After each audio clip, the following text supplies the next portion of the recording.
like, executive produced by Joss Whedon.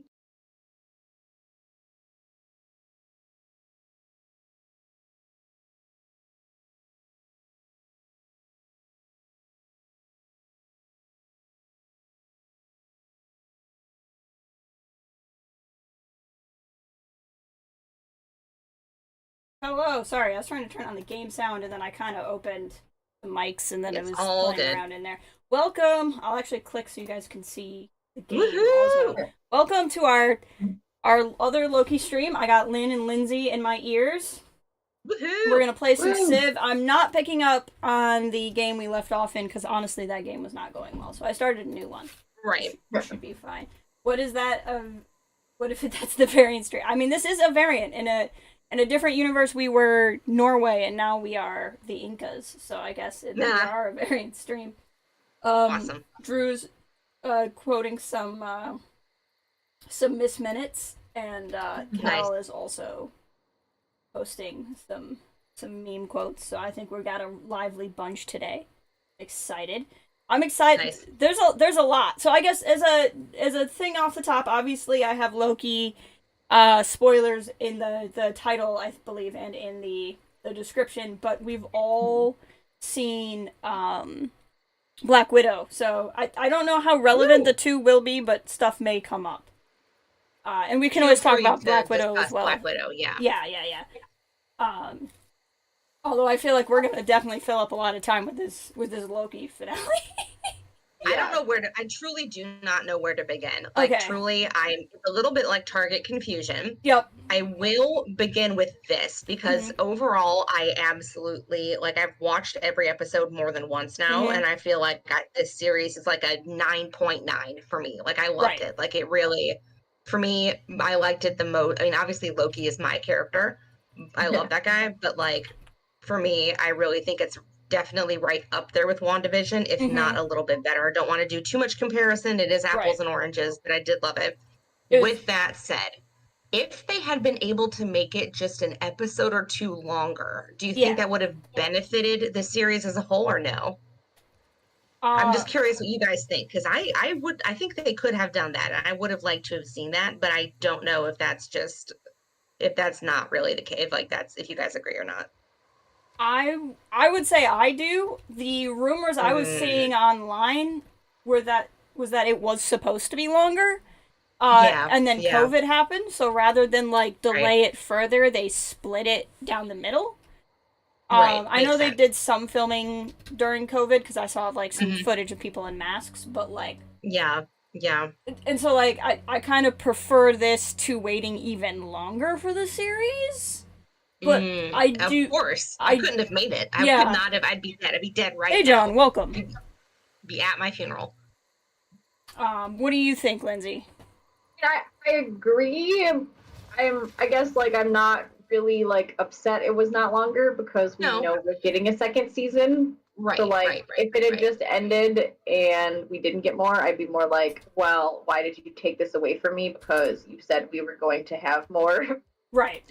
Like over the next episodes there Absolutely, will be more, I guess. absolutely.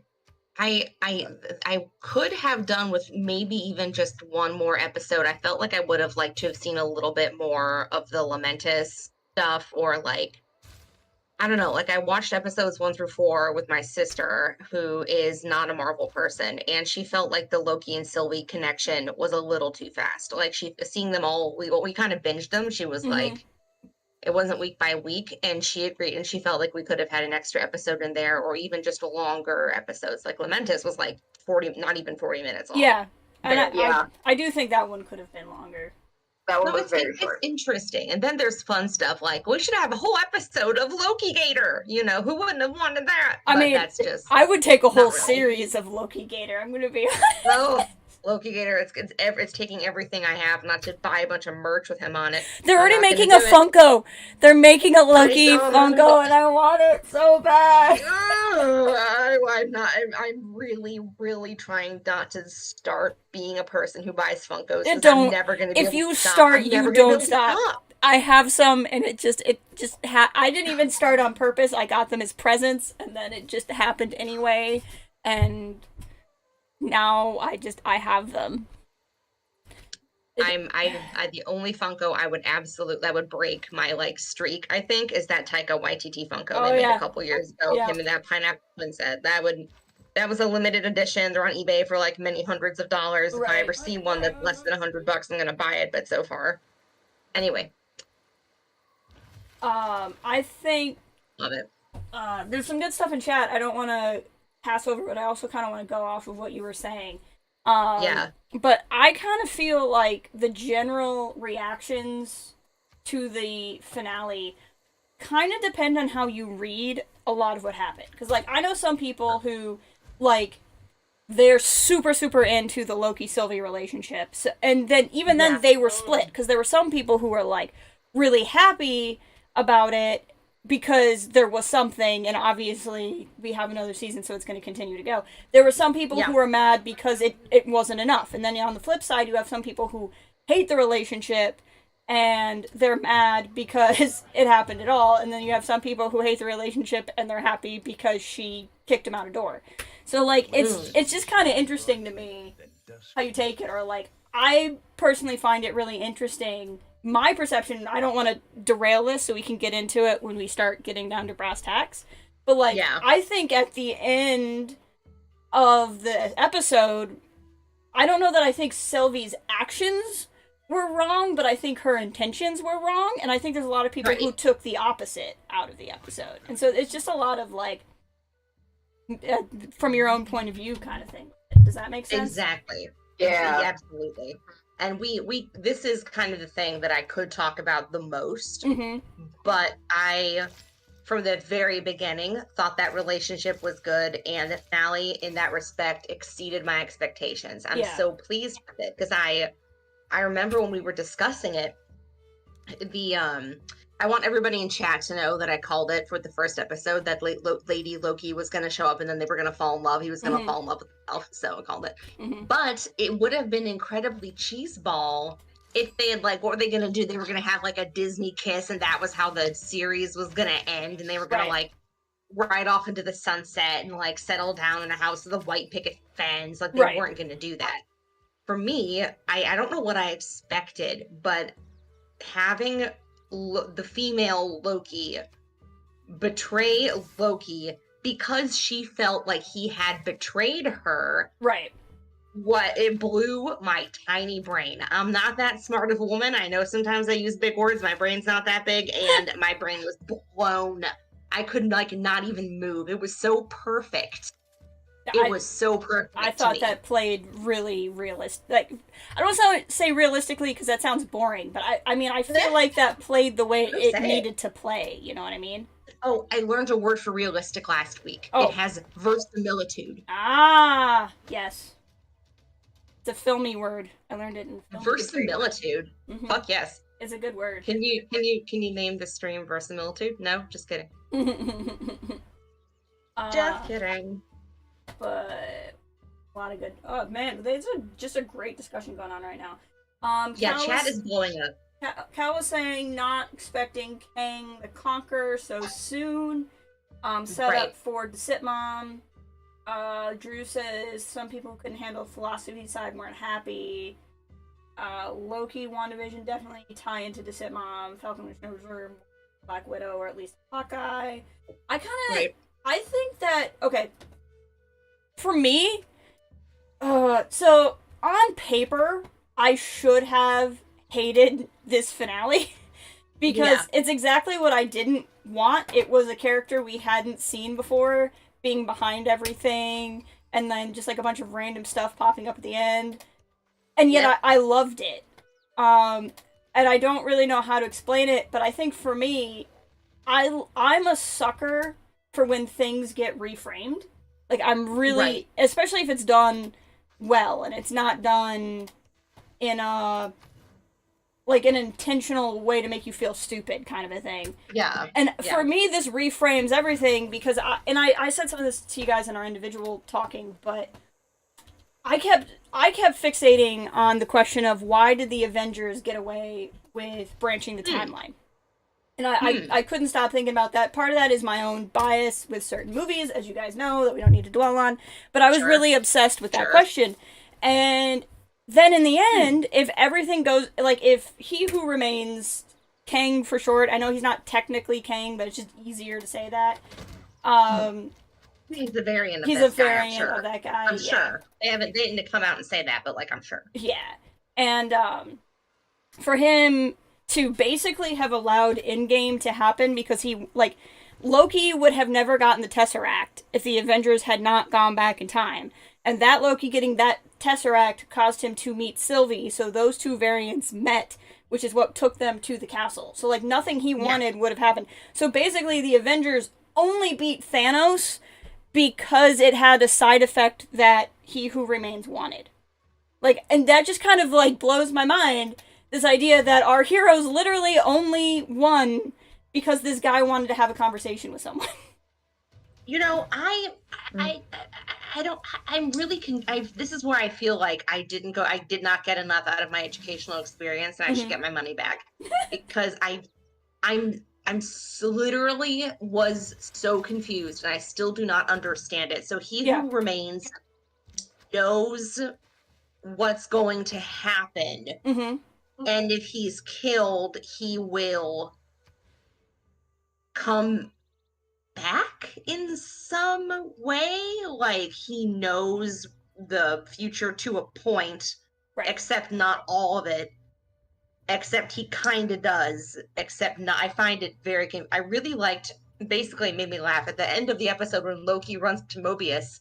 And it's like, we met someone at the end of time, and his variants are coming, and they're all bent on war. He was, like, summing it up for idiots. Yeah. That's how I felt. It was like, thank you for summing this up like I'm dumb, Loki. I really appreciate that, because I do not understand the time being circular. Where the fuck did this guy get the book, if you'll pardon me just saying that in the chat, but where did he get the script? How do we need to know these things? Should I even be asking these questions? I found it a little confusing. Maybe because I'm not a time travel person, but I feel like I could say something. I don't want to talk over Lindsay because I feel like I've been talking a lot already, unless you would rather me just talk. Oh, go ahead. Okay, so time travel. This is gonna make Civ really boring because I can't say this and also move the map around. But so, like, if this is just a theory, I am not smart enough at physics to, like, really understand the function of time travel per se. But if you think about time as actually, let me find it really quick. I put it in our Discord. I found an image. I forgot to look at that. Of explaining time. I think this will pop up over there. Yeah. So, like, if you think of three-dimensional space, right? Up, down, and like, front and back. That's how we perceive space. Time as a fourth dimension is like adding another direction. So, like, between you and me, Lynn, there's a lot of distance, right? We're in different states right now. But we love each other. We love each other. There's not emotional distance, but there's physical distance. There's a lot of physical distance. We're in different states. But you scared me for a minute. Continue. But we're existing at the same time, even though we are in different locations on a grid. Right. So in time, if you're looking at time as a dimension instead of, like, a passage, imagine like all of time is actually happening at once, and if you can perceive time, you can see it, like, front and back. So if you look at that fourth image, the cube is existing in two different spaces because it's going to be at different parts of time. It's kind of hard to explain, but, like, if you're looking straight ahead of you, every amount of space in front of you is existing at the same time. And in theory, time can also exist that way if you are able to observe time on the outside. So if He Who Remains in his castle and the TVA in general exist in this place outside of time, they can see all of time happening at once. In the same way we have a map and we can see all of geographic space at once, they can see all of time at once. So if he can see all of time at once up until a point, he can know everything. It's just really trippy because they always fall back on humans don't normally have a way of perceiving time that way. Right, it's not, like, natural to us, so it's hard for us to understand. Hmm. There was a clip from one of my favorite shows, Fringe. Yeah. Yeah, these things have been blowing my mind for a while now. Do you see Most of the scene doesn't matter. Archduke from or not? Okay, we're probably gonna get a huge copyright hit because I'm literally stealing this. Here we go. We're gonna let Brandon explain it to us. I don't know if you guys can hear it on the call though, but chat could hear it.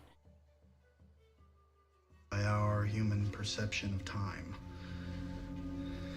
Can you guys hear it, Lindsay and Lynn? No. Okay. No. That's not gonna help then. It's in there though.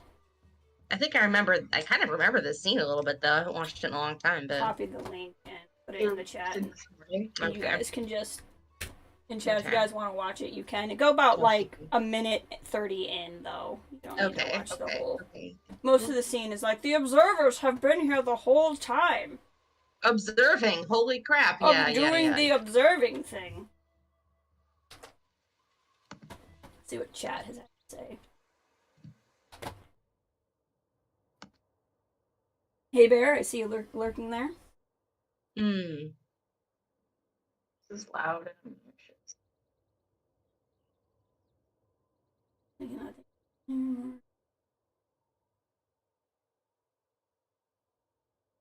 Old time zone.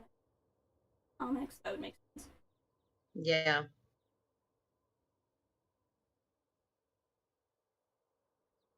Do some. Ooh, physics.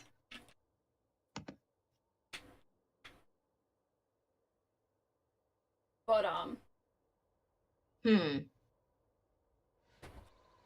But that's. I do. Yeah, go ahead. It's making more sense. I'm wondering how it got to the point with He Who Remains, where because I do think he was telling the truth. He only knew it up to a point. Right. They reached a point where it started to branch, and he no longer knew what they were going to say and do. Right.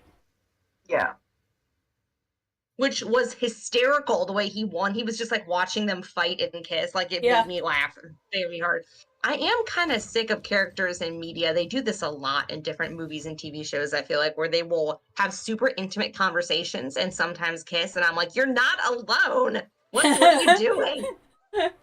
But they can't always write a good way for that to happen. Well, in this way, I think it worked because, I mean, she probably wanted to kiss him too, but like it was also to get him off guard so she could push him through a door. So like it made sense in this case. I think it did.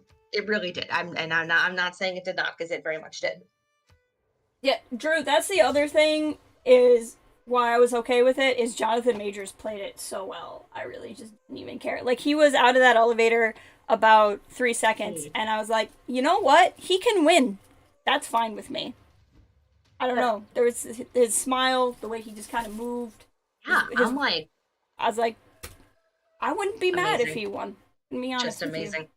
He deserves good things good parts and big parts. He deserves it. I'm really happy for him. I was happy for him when I heard he got the Ant-Man role, and I'm even happier now that it looks like it's going to be a much bigger role than I initially thought, which is great. He deserves it. Yep. And that's kind of what they're talking about in chat too. Yeah. But it does make me laugh how John is pointing out that he there's a theory that Kang, He Who Remains, allows certain timelines to exist that don't produce quote unquote Conqueror Kang. Right. Like when Steve goes back to the past. That makes me laugh because there is a public disagreement between different makers of different Marvel projects as to whether Steve was in a different timeline. Right. Or whether Steve was just low-key during the 20th century allowing all sorts of bad shit to happen. So it does make me laugh. I'm not to bring up the E word again in yet another stream, but it makes me laugh. Well, and that confusion is part of my frustrations too, but it's fine. Yep. I've realized though is if my headcanon that all of this was just because He Who Remains was bored and wanted a conversation, I could forgive that movie for a lot. Not for Steve Rogers, but for like the rest of it. Right. I think I could. Right. Well, I think that's a perfectly acceptable headcanon. So Steve is on the moon in my head, Andrew. Steve is on the moon. And some days I wish I was there too. Right. Absolutely. Most days. Just hanging out with Steve on the moon, drinking a beer. Yep. Looking down on Earth. That's all I want. Unrelated, but there's a Canal Margarita in Puerto Rico. Oh. Are you saying that because of something on my map? Might have been saying that because, or was that in the episode and I don't remember?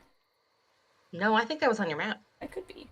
There's a lot of things on here that are just named. I have like Titicaca right on here. Right. It would be interesting if they used alternate universe Punisher, who became Ghost Rider, as their reflective. That'd be fine. No, I think that I'm really excited with where they're going with this. Kind of making Kang the next. In our groups, I was kind of describing it as like, you know, we had the Infinity Saga, and now we're gonna have like the Multiverse Saga. Like, I think the multiverse is going to be a thing in Quantumanium and the Sitmom, obviously, but I think it's going to mean those rumors in Spider-Man are true. I think it's going to mean... Yeah. I could see Shang-Chi connecting in a way we don't understand. I could see this being the reason why the Eternals are getting involved, because that, like, trailer that looks like it's for a DC movie is like, we never got involved, but now we're going to get involved, but we're not going to tell you anything about the movie in the trailer.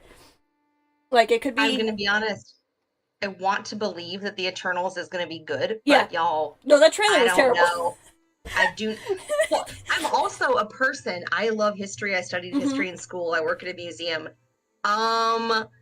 Ancient aliens makes my skin crawl. Right. Everything about that theory that the primitive savages could not possibly have invented stuff like the wheel on their own. They were too dumb. So aliens had to help them because they were so stupid, and it's never any. It drives me it drives me up the absolute wall. Right. Like when I was talking to Adrian, and she's like, "Lynn, my sister who does not like Marvel," she was like, "Lynn, I saw this trailer. Are you okay? That's like your pet peeve." And I said, I'm gonna see it, but I don't know. We'll see how they handle it. What I keep telling myself is Far From Home also had terrible trailers, but it had to because they couldn't talk about in-game. And that's true. And so I'm just like, maybe they just can't talk about this movie yet. So I don't really care that the trailer is not great. I mean, a lot of people have pointed out that the last time Marvel tried something insanely bananas, like beyond bananas, it was Guardians of the Galaxy, and it worked really well. So we should give them our trust, because which maybe we'll see. I mean, they made a talking raccoon work, so yeah. Oh, Drew has a connection to you there, Lynn. What? Check out the chat there. Oh, I'm in the chat. Andy. Oh, you were a docent at the museum. Hated fielding those questions. Yeah. Good. Much respect, Andy. Much respect to you. Docents are people whose jobs are harder than my own, and they don't get paid much, if at anything at all. So thank you, Drew, for your service. What were you saying, Lindsay? We talked right over you.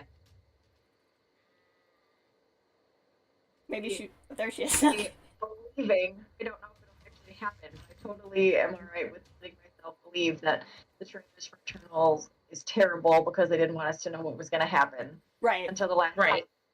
And that is going to be I imagine. I keep with that one until it comes out and I know what the actual truth is. Exactly. Yeah, no. I'm just choosing to believe. It makes my heart happy. So, it's okay. It's Drew, much respect. Much respect.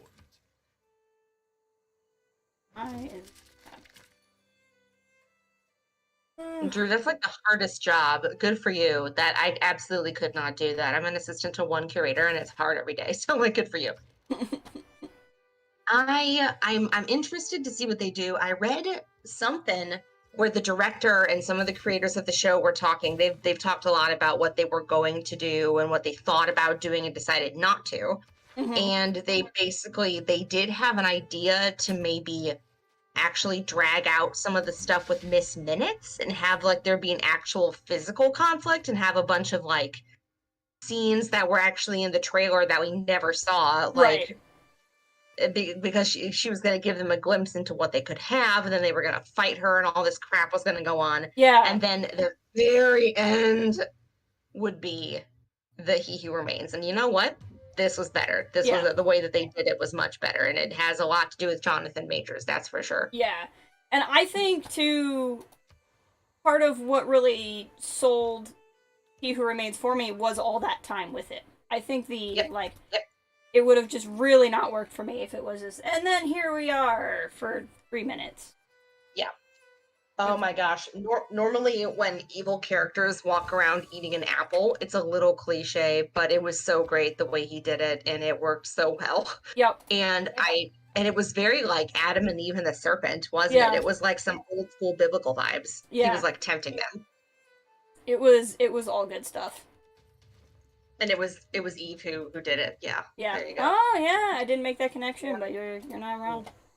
No, I did not either, but that's a good one. Yeah, that was the first thing I thought of. The God, I loved the way that they did that exposition with his variants, that kind of stuff that came out of his temp pad, his like little wrist device. I want one so badly. It's like a temp pad flash time twister. Right. And he could make the goo come out of it that could perfectly exposit what was going on and like what had happened in the past. It was like an interesting way to do it. Right. And the whole vibe of that castle with that Japanese art style where you break it and then you repair it with gold. Yes. Oh my God. I was beyond. I loved it so much. Yeah, I the whole design of that area was exceptional. Drew in the chat asking, was Miss Minutes working for one of the Kang variants at the same time? Could be. I got the impression she took her orders directly from He Who Remains. Yeah. That's the impression I don't think there could be other variants at the time, right? Because this is one of those time things. Oh, good point. Because He Who Remains to me means he's the last of all of those variants. And I think the reason why, because like, again, how we were talking, how that's a place outside of time. If it exists outside of time, if he goes away from being there, he's not there to kill off all of the other Kangs, therefore they can all exist. And that's why he says he'll just come back. Yeah, if there is a sacred timeline, then that means there's only him. Right. And if there's multiple timelines, then that means there's a crap load of variants. And he's the nice one. That's that is really crazy the more I think about it, because all they said is Kang the Conqueror in Ant-Man 3. How many other versions of this guy are we gonna see in different projects? We could potentially see a buttload. Yup. Yeah, there's a potential for a bunch. Because this is something I know almost nothing about with the comics, especially, but hypothetically, with this multiverse saga, I think that the idea is that several movies will go by, like most of Phase 4 and 5, and then they will find a way to make just one timeline again, but not like merge all the timelines, like not pruning anybody, but just like merging timelines, and that's when we're going to get all of the like, X-Men and whatnot. Yeah. That kind of thing, I guess. What were you saying, Lindsay? Yeah. Oh, I didn't say anything. I just kind of agreed. You're just agreeing with me because what I have to say is smart. Good for you. Yeah.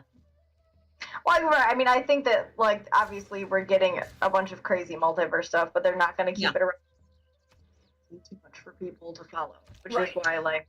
Well, there you go. I do kind of respect that it seems like lately they're really leaning into... With the post-credit stuff in Black Widow, and then now with this Loki series, they're like, watch both, peasants. If you want to know what's going on, then you have to get Disney Plus and see the movies. Nerds, do it. Like, when I saw Black Widow, there were people in the theater who were confused, and it made me, and I was like, well, guys. In fairness, though, they would have seen that cutscene before Falcon and Winter Soldier without COVID. That was the first time you were supposed to see her. So I have to think they redid those scenes, though, when they realized the order was different. Because at the Falcon and Winter Soldier scene, she comes up, the camera pans up dramatically, she says her name and stuff. Like, it's more of an introduction. That's true. Do you think that they refilmed those? Did they redo those scenes and they realized that one was, like, not going to come first? That's valid. That's what I wonder. It's my theory. Because otherwise they would have had her walking up to Yelena, and like then the camera would have panned up and she could be like, oh, my name is Val, Contessa Valentina, blah, blah, blah. Yeah. Maybe, but... I suspect the end of John is in the... I think that, because one of my concerns with this multiverse stuff, and I know I talked about this in the WandaVision streams too, when we talked about Stepmom, was I didn't want it to be something where there were a bunch of active timelines, like there's the X-Men timeline, but then there's this timeline, and then like it's not just that you have to watch everything, but that you have to keep track of what's going on in all these different things. But if the idea that there's multiple timelines is the conflict and it will eventually like not be a thing, I think that also solves that problem for me, you know? Because it's like, okay, so we're gonna have this confusing multiverse stuff for now, and then eventually we will not. That makes sense. Right, exactly. It does. Yeah, they can't keep it up forever because everyone will get so confused, and it's just not really feasible in like film. I think like in comics you can have 1,000 different things, and everyone's like, oh, this is fine because like whatever, like I can just buy this series or that series, and but like in the films it's like that's way too much. It's like way too costly and confusing, and people are gonna follow just what they want to. Right. I mean, yeah, I'm sure the good folks at Disney have considered that their customers are not all smart. Like my brain already hurts thinking of some of this. So I'm sure that they've considered that it needs to be understandable to an extent. I think about Stepmom a lot. Like it seems like they are packing a bunch of interesting stuff in that movie. I'm almost would rather see that than some of what's coming up. I'm significantly more excited for it. I'm not sure. It almost seems like it's going to be another Avenger rather than purely a Doctor Strange movie in a good way. And what's kind of bold about it is they've already said that they're going to make it spookier, at least by Marvel standpoints. And so, like, you're making this really important movie, but in a style that not everyone likes. So that's where I wonder, like, just how spooky is it going to be when they say it's spooky?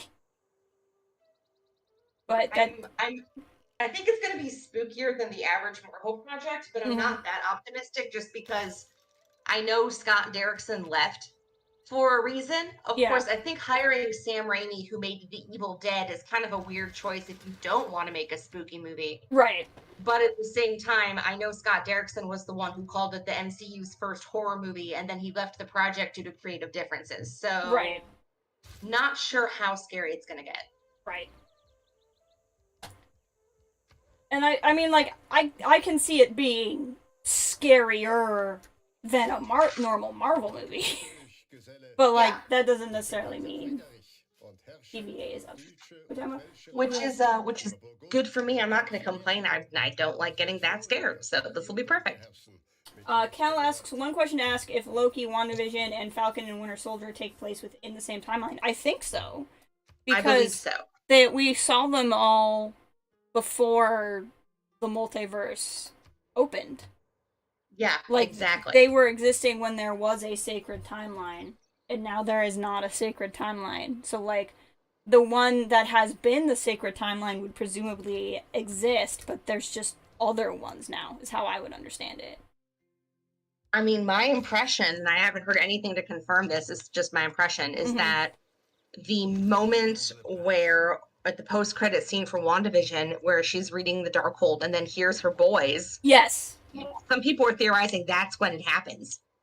I saw a video online that it's, like, lined up perfectly. And some of that stuff I'm always a little bit skeptical on, because sometimes I think it's just, this is how good movie pacing works. But, I don't know, it's pretty spot on how it lines up. Yes. Absolutely. I'm wondering whether there's any validity to the rumors. Because as we've seen, some of these rumors we've heard are extremely valid and some are not. Right. I'm wondering if there's any validity to the rumors that Loki will be appearing in some capacity in Stepmom. I've seen those too.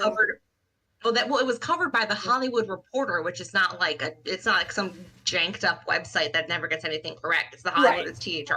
Right.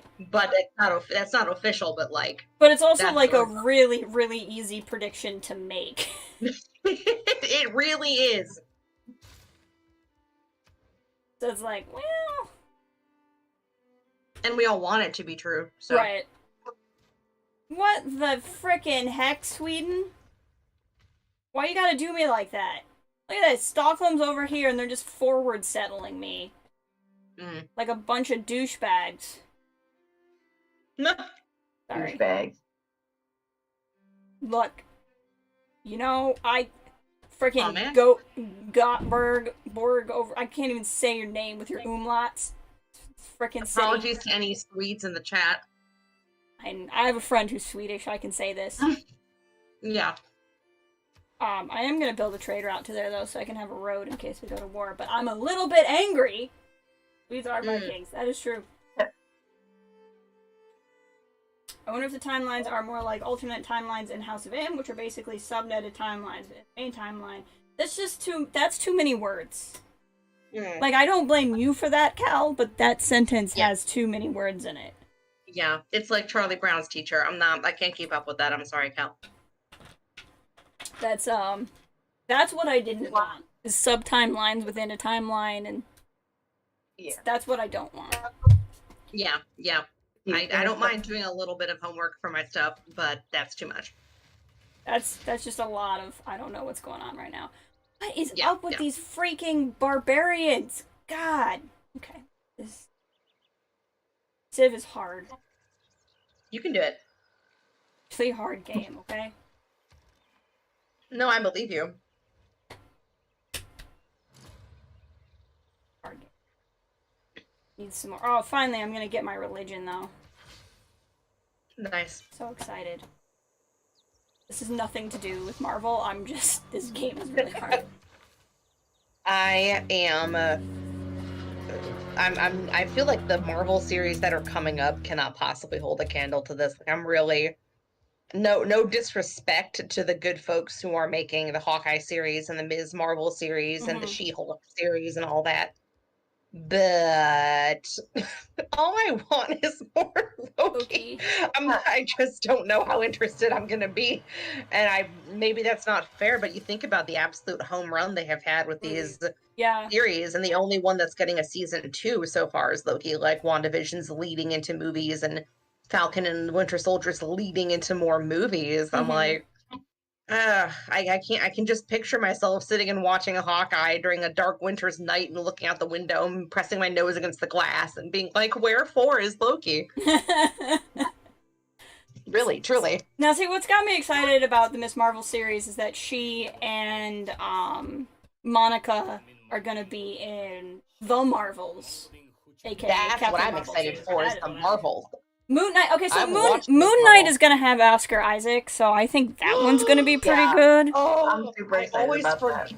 I always forget that they're doing that, and then I'm happy all over again, and then I forget, and then I'm happy all over again, and then I forget, and then guess what? I remember, and then I get happy all over again. I know very little about Moon Knight other than Oscar Isaac, but that's frankly all I really need. So Oscar Isaac and something about maybe ancient Egypt, kinda. That's some even Egypt more. That's gods doing stuff. I guess probably, fine. But maybe. Mostly Oscar Isaac though.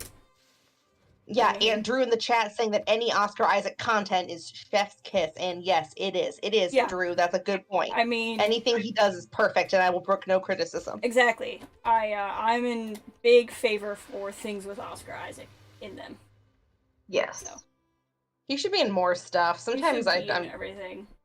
Just thinking about everybody name a project Oscar Isaac that would have been better if he had been in it.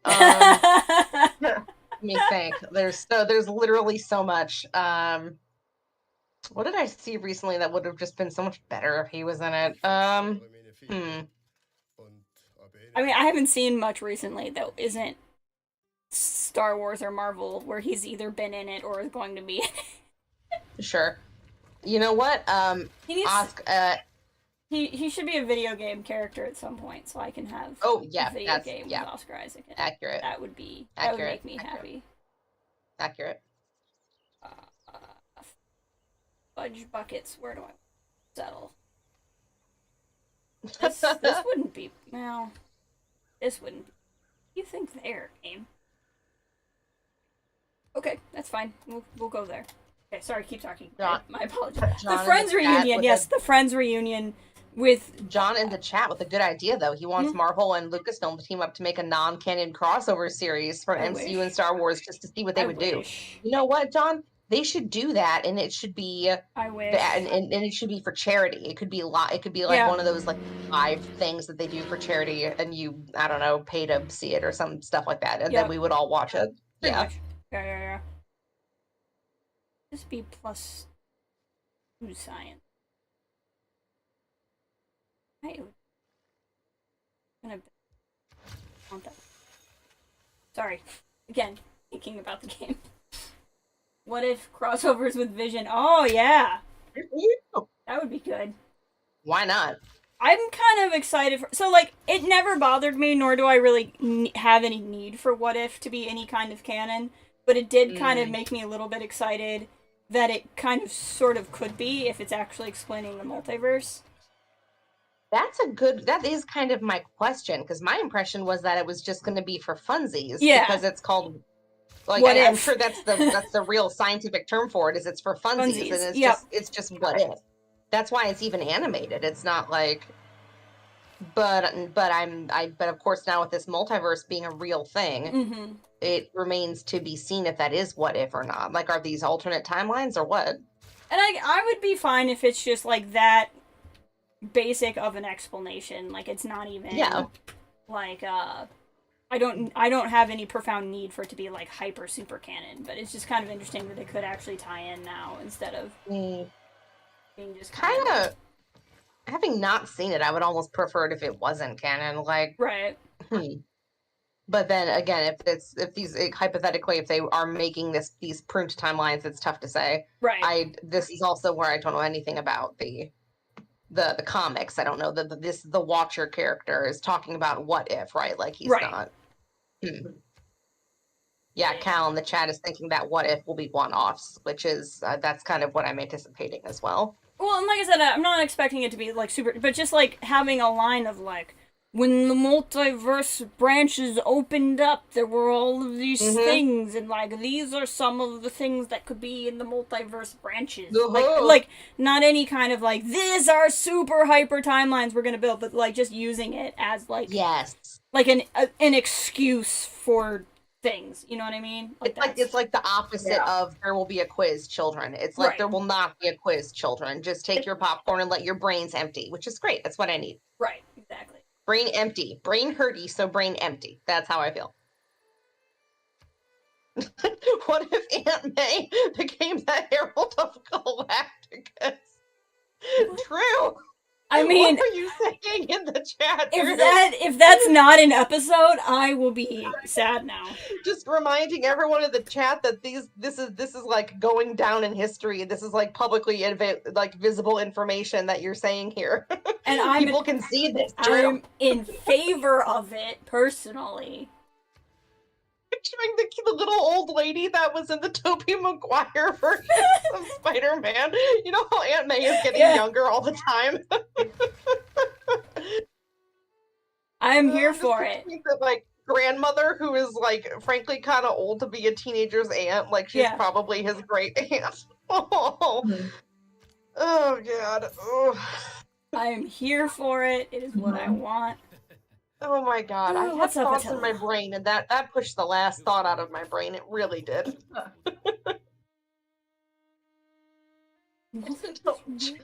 John, Aunt May is not younger than Peter. This chat is unruly today. This chat is unruly. Need you guys to stand up and shake the wiggles out like a substitute teacher with an unruly classroom. What if Aunt May actually became Spider-Man? That's what I want. Okay, now that I would prefer that than to seeing her the Herald of Galacticus. That I would love to see Aunt May as Spider-Man. Why can't she be both? She could be Spider-May, the Herald of Galacticus. You know what I keep thinking Don't of? Don't limit yourself. This is also something I forget, and then I remember it. They are doing the Spider-Verse too. They're working on it. It's coming out next year. As much as I love the MCU, when people are like, "What's your favorite superhero movie?" I'm like, Into the Spider-Verse. I'm good. That movie.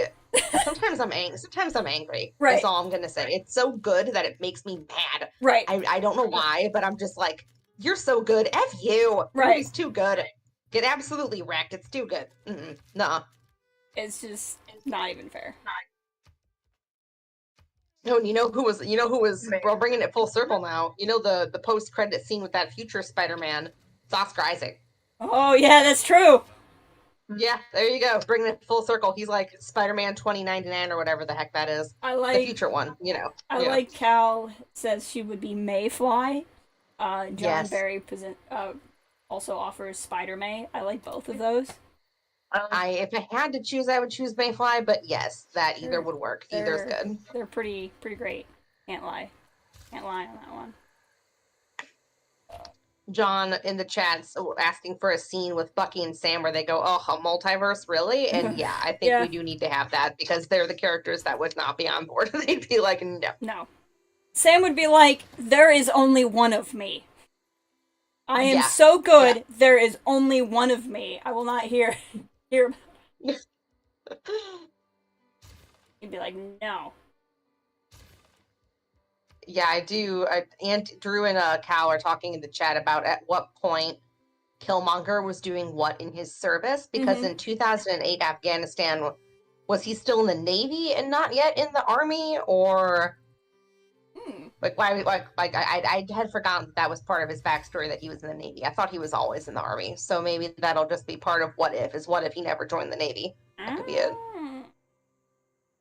I didn't realize that he had joined the Navy.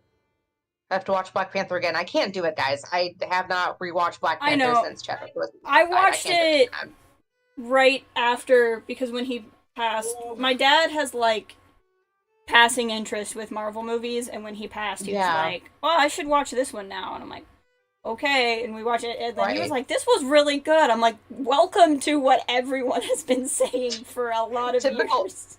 Isn't that typical parent? Isn't that typical parent fashion? They're like. My mom texted me and was like, "Lynn, our movie critic in the paper really liked the Black Widow movie. He said that you probably didn't need to have seen the other Marvel movies to enjoy it. We should watch it sometime." And I didn't say to her, "That critic's an idiot because you will have no friggin' clue what's going on, Mom. I can't explain Infinity War to you. You have no friggin' clue. I can't explain Infinity War and Endgame and all that to you." But, I didn't say that to Mom. I was just like, maybe we could, Mom. Sure, love you. And then she'll forget about it, and you'll be fine. She will. That is accurate. She will totally forget about it. So. I had that fun where I kept trying to tell, because my mother really wanted to watch all these with me, which is fine. I'm not against that. It's just, I kept telling her, because I don't understand these things super well, it would be great if you would wait till they were all out so that I could have a better ability to explain it to you. And she at no point did what I asked. And in any way. And so she's trying to watch Loki, and she's like, "I don't get it." And I'm like, "Yeah, I know, Mom." But I'm like, I appreciate that you're trying to connect with me, but also please just wait till it's all done and I can explain it. It's like, "Mom, please give me time." Whenever my sister expresses an interest in a Marvel project, which she rarely, but she will occasionally approach me, I will make a small PowerPoint and we'll go through it together, and then we'll watch it together. And she asked me to do it. Like, I remember when she wanted to see WandaVision, I was like, "I've made a brief PowerPoint," and she was like, "Good," because I was going to ask because I don't. just a quick one. That's just to funny. Get it together. Yeah. I appreciate that. It is fun to get her unvarnished outsider perspective. She liked the first 2 episodes a lot because she's very into like things like Twin Peaks and X-Files and stuff, and she liked the style of it. Anyway, yeah, I think that overall this is one of the stronger series. I do think that when the second season comes out, it's going to be like even stronger as a whole. I'm wondering about the timing of the second season. I don't know if you guys have any thoughts on that, but I don't know how long post-production takes. Right. But I'm also guessing that it would be better story-wise to have the second season out before we go into Ant-Man 3, maybe leading up to that film. Is that kind of what everyone else is thinking, or do you think there's a chance that we're not going to see this until like 2023? I just don't know how long. They're not going to start filming until January. Right. So I don't know how long it could be in post. Again, I feel like I've talked over Lindsay a lot. I don't know if Lindsay wants to talk. No, it's okay. I think about this the other day because I was talking about it with my parents because they're almost done and they haven't seen Black Widow yet. Yeah. And so we were talking about everything that's coming out, and like there's so much stuff coming out. I mean, we're getting 3 more movies before the end of this year. Yep. 4 movies next year, plus 2 more TV series before the end of this year. It's just like, okay, but then what about the stuff that we're gonna get more of? Like how, you know, like I don't know if they're gonna like hurry it up or if they're going to like, you know, the rest of the stuff is going to lead into this so that it doesn't matter that we're not going to get Loki till 2023 because at that point that will still be just getting into all the multiverse stuff because of all the other things that we're getting. You know, we're getting new things, so it's going to take a long time. You know, like I just can't wrap my brain around. I know they're going to do it well because they've done everything super well time-wise thus far, and I want to just trust them because they've made my life so happy, you know, for the past decade plus, but I'm also just like, but I want to understand how you're going to do it now, though. Right. Yeah. Like, I don't want to wait, but I believe in you, but I want to know. Well, and I think on top of that, too, it's not just what are they going to do, it's because COVID threw all of this for a loop, because the reason why we're going to get 4 Marvel movies. I only recently really realized that Spider-Man was out at the end of the year. I kept not believing everyone. Yeah. Truly. And I had several people tell me that, and I was like, I think they're wrong, only to find out they were in fact not. And I was like, what the heck? Mm-hmm. But, you know, they want to play catch-up, and I'm like, on the one hand, I don't know why you want to play catch-up, because it's not like you have all these other movies that have been filming.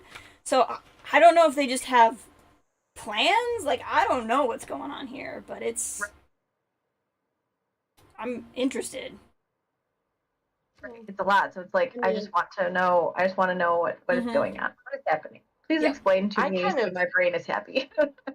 You know, I kind of get the impression that they just they wanted to keep their their 2020 schedule. Yeah. They set it at a certain point. Yep. And then they were like, screw it. We're going to do Black Widow in July, and we're going to make that one the last Disney Plus premiere movie. That'll be the last one. And then we're going to scooch Shang-Chi to September. Yep. And then we're going to keep Eternals in November. We're going to keep Spider-Man in December. Mm-hmm. And then we'll just do 2022 like normal styles. And then it's like catching up with it's like that I Love Lucy when all the stuff is coming down the conveyor belt. They just want to get caught up to the 2022 point. And then just do there. Because 2022, their movie schedule is like Doctor Strange is in March, and then Thor: Love and Thunder. I'm beyond excited. That's in May. Yep. And what comes after that? I can't remember. Is that Black Panther 2? Wakanda Forever? Yeah, Wakanda Forever. What is the 4th one? Because there are 4. There is the Marvels out that soon? Yeah, the Marvels is that like November or December. Yeah, the Marvels is later that year in 2022, like late 22. Mm-hmm. Okay, so we got Shang-Chi is coming out in September. Yep. Eternals is November. Yep. And Spider-Man is December. Way better than the trailer says it is. Yep. Okay, and then Doctor Strange is March. Then we have Thor: Love and Thunder is May. Mm-hmm.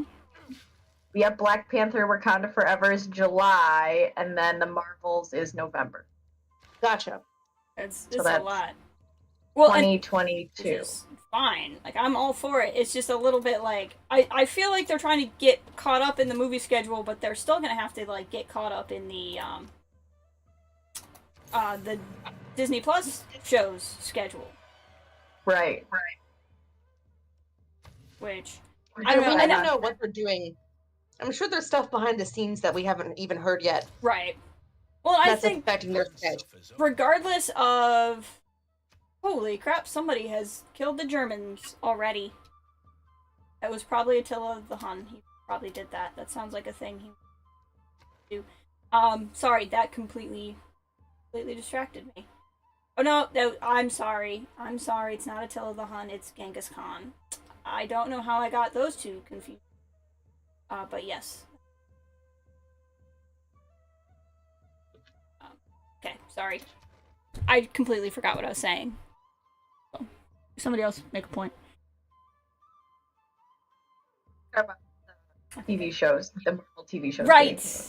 I think where they were going with Loki, regardless of if like how this ended was always the plan, and it's not a COVID thing, or if it's a COVID reason that they split it up. I think they really wanted to get to the multiverse branching.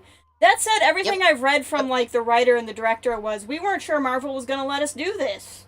So on the one hand, I feel like this has to become super important to the greater story, and on the other hand, I'm like, can it be if they weren't sure Marvel was going to let them do it?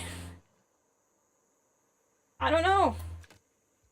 I thought the stuff that they weren't sure Marvel was going to let them do wasn't related to the multiverse. It was other stuff. Oh, could be. Like, I was under the impression that they were like, sort of had gotten directives like, yeah, we want this to introduce Kang.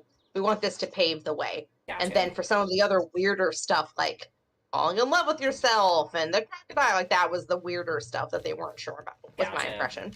That would make sense. I'm glad that they did the weekly format for these series. I really am. Like, I as much as I would like get mad whenever it would end every week, I'd be like, no. But I'm also, I think it does work better in a lot of ways. Yeah, I agree with that. Yeah. Make a galley here because it's literally a lake and it's gonna be no good. Why would I do that? Makes sense. Change the order a little bit because What If is next, and it was like a few months ago Miss Marvel and then Hawkeye, and now it's gonna be Hawkeye and then Miss Marvel. Okay. Yep. Well, that makes sense because Hawkeye had already started filming and Miss Marvel probably had not. Right. I'm predicting that there is a chance they can end up pushing Ms. Marvel to early January like they did with WandaVision. That's always a possibility. That's always on the table. Yeah. Which is fine. We're going to get What If and Hawkeye still. Like, I'll be happy, so. It's true. Well, What If it's going to be 10 episodes, guys? I think they're still doing a 1 episode a week drop. It's 10 episodes long. I did not know that. So if they do 1 a week, then it's going to take us into October. That's true. That's awesome. Yeah, I mean, on the one hand, hell yeah, but on the other hand,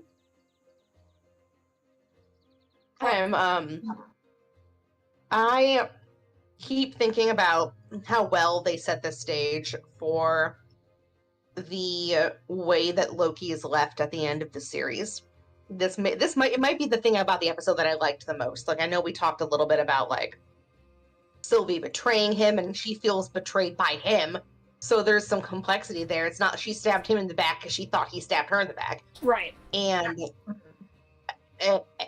I just love how they spent a lot of time from the very beginning, consistently through the episodes, talking about Loki's fear of being alone and how hard it is for him to like how that affected so much of his behavior and how he betrayed and pushed away the people that loved him and how hard that was for him to even admit that there were people that cared about him. Right. And he didn't say anything cheeseball to Sylvie, like, I love you, Sylvie. Like, he didn't say that. He literally was just like, I care. It was the first time he ever was like, I care more about you than a throne. Oh my God. Right? Right. And then where is he left at the end of the episode? Like, this blew my mind so much. If Mobius doesn't remember who he is, right, then that means that, does that mean that he ever existed at all? Right. He's more alone than he has ever been. He's never been alone like this. Ever. Not at his lowest point was he as alone as he is at the end of this series. Right. He is betrayed and he is by himself.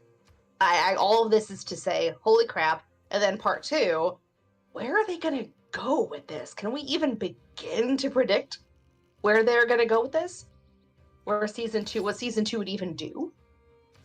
I mean, I think at some level they have to get, I think it comes down to, and we talked about this before, is what is actually the right thing with time. Because there's all this talk about, like, purging and pruning the timelines. I keep saying purging because purging is a term we use at work. But pruning the timelines is this issue. Genghis, I'm not giving you iron. Go away. Sorry. Yeah. No, you tell. Freaking dude. And you tell him. I know what you're gonna do with that iron, and you can go get your own iron. Anyway, I think that it's one thing to be like, well, them just indiscriminately pruning all these timelines is wrong. But on the other hand, I mean, like, the only real reason why we know so many timelines is bad is because there's a lot of Kang the Conquerors. But at some level, I'm having a hard time articulating this, but it comes down to what's the correct answer. Is it better to have all of these multiverses, or is there going to be a reason to maybe keep them under control? Because I think it's one thing to have a bunch of different universes just because every possible thing exists and people get to make their choices, but it is another thing if somebody's going through time to cheat. You know, I feel like there can be a balance between you let free will happen, but you stop cheating. You know what I mean? I could think maybe it's finding that balance. I have to think that that's going to be, and I'm assuming based on literally nothing except the title of the movie, that Doctor Strange will eventually play a part. I'm not expecting he's going to wrap this up by That's It, Mom. How would the second season of Loki even work? Right. But I do think at some point Doctor Strange will find a way to get the timelines joined in harmony in a way that's not going to be disruptive or cause any conqueringness. Right. That's the term for it. It's conqueriness. Yep, you're correct. I watched the finale again this morning, and it was interesting because when Loki is like running up to Mobius and Hunter B-15, and they're in the library and they're talking, those two characters say, "It's up to 63 branches. Does he expect us to prune them all?" Right. So the version of He Who Remains, who I can only assume is the actual Kang, right, that has the statue that we saw, is still doing the same thing. No, except in this case, it's he's trying to prune timelines where he's in charge. Maybe that's the idea. I would think it's something like that. Yeah. Or really, I think what it is like a different Kang became in charge of the TVA, and instead of having like the timekeepers and not making it all about him, he's like, nah, this is my TVA. You know what I mean? 100%. 100%. Instead of the timekeepers, it is him. Yeah.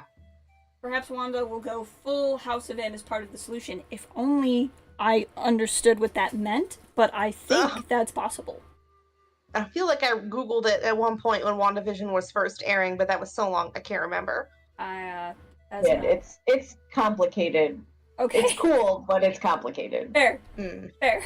And I would have to look it up in order to explain it to you because my brain is not processing on that high of a level. It's not there. Gotcha. I hear you. I understand. Oh, John, I want to acknowledge what John is pointing out in the chat. Loki knows that he can use enchantment now. Like, he knows what enchantment is. So he might be able to free Mobius of the TVA brainwashing. Well, that's a really good point. Point number one. I'm assuming that because the TVA exists outside of time, as far as we know, that it's not an alternate timeline TVA. It's just that literally the Kang the Conqueror, from when the time that he came to power, was able to redo it. Right. It's more like a rewrite than an alternate. Right. I'm assuming. That's how I don't know if that changes things or not. Right. That's also how I took it. And second of all, we actually have no idea whether magic can be used in this version of the TVA. It certainly could not be used in the version of the TVA that we saw most of the series. And that's a good point. Was that a response of how magic works in that realm, or was that something He Who Remains set up? Yeah, I mean, because that might make the show kind of short if Loki knows how to use magic and he can just use it. Then, I mean, I have to assume he cannot, unless they are outside of the TVA. So, Fair. Sylvie did use magic to shove him through, though. I remember watching that, thinking, "Boy, she's got a powerful shove." No, burst of green. They were using magic to fight each other, also. Yeah, magic. Well, magic works in where they were, as John is saying in the chat. Magic works in the fighting. So.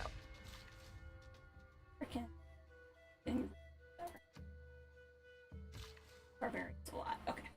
I want to take a moment to just acknowledge that as hard as life can be sometimes, we live in the same day and age as Richard E. Grant, and every day that we're not thankful is a day wasted. I agree with that completely. He enriches us all in ways that we have not fully acknowledged, and I love him, and I'm not ashamed to say it. I think you are correct. Espouse these kind of beliefs, really.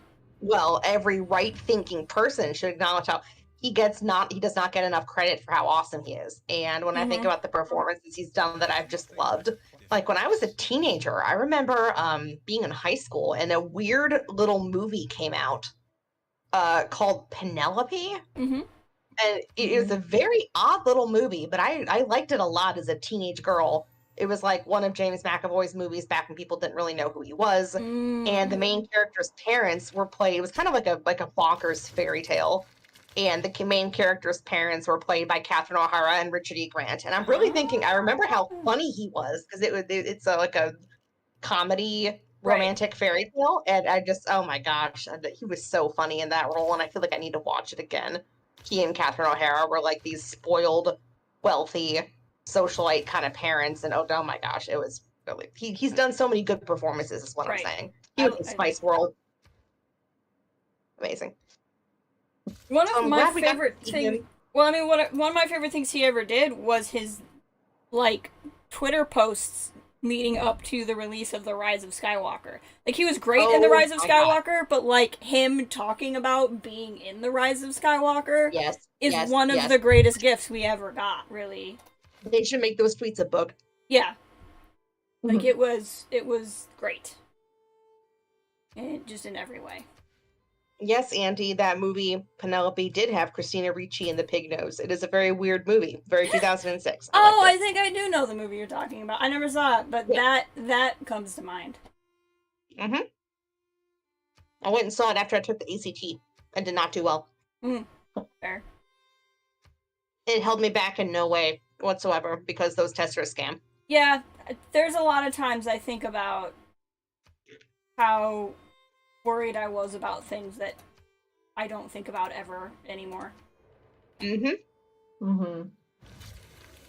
It's no wonder that people can be dismissive of teenagers' problems. It's like, believe me, just get through, and no one is going to care what your GPA was. Eventually, you're going to get there. You're gonna get there.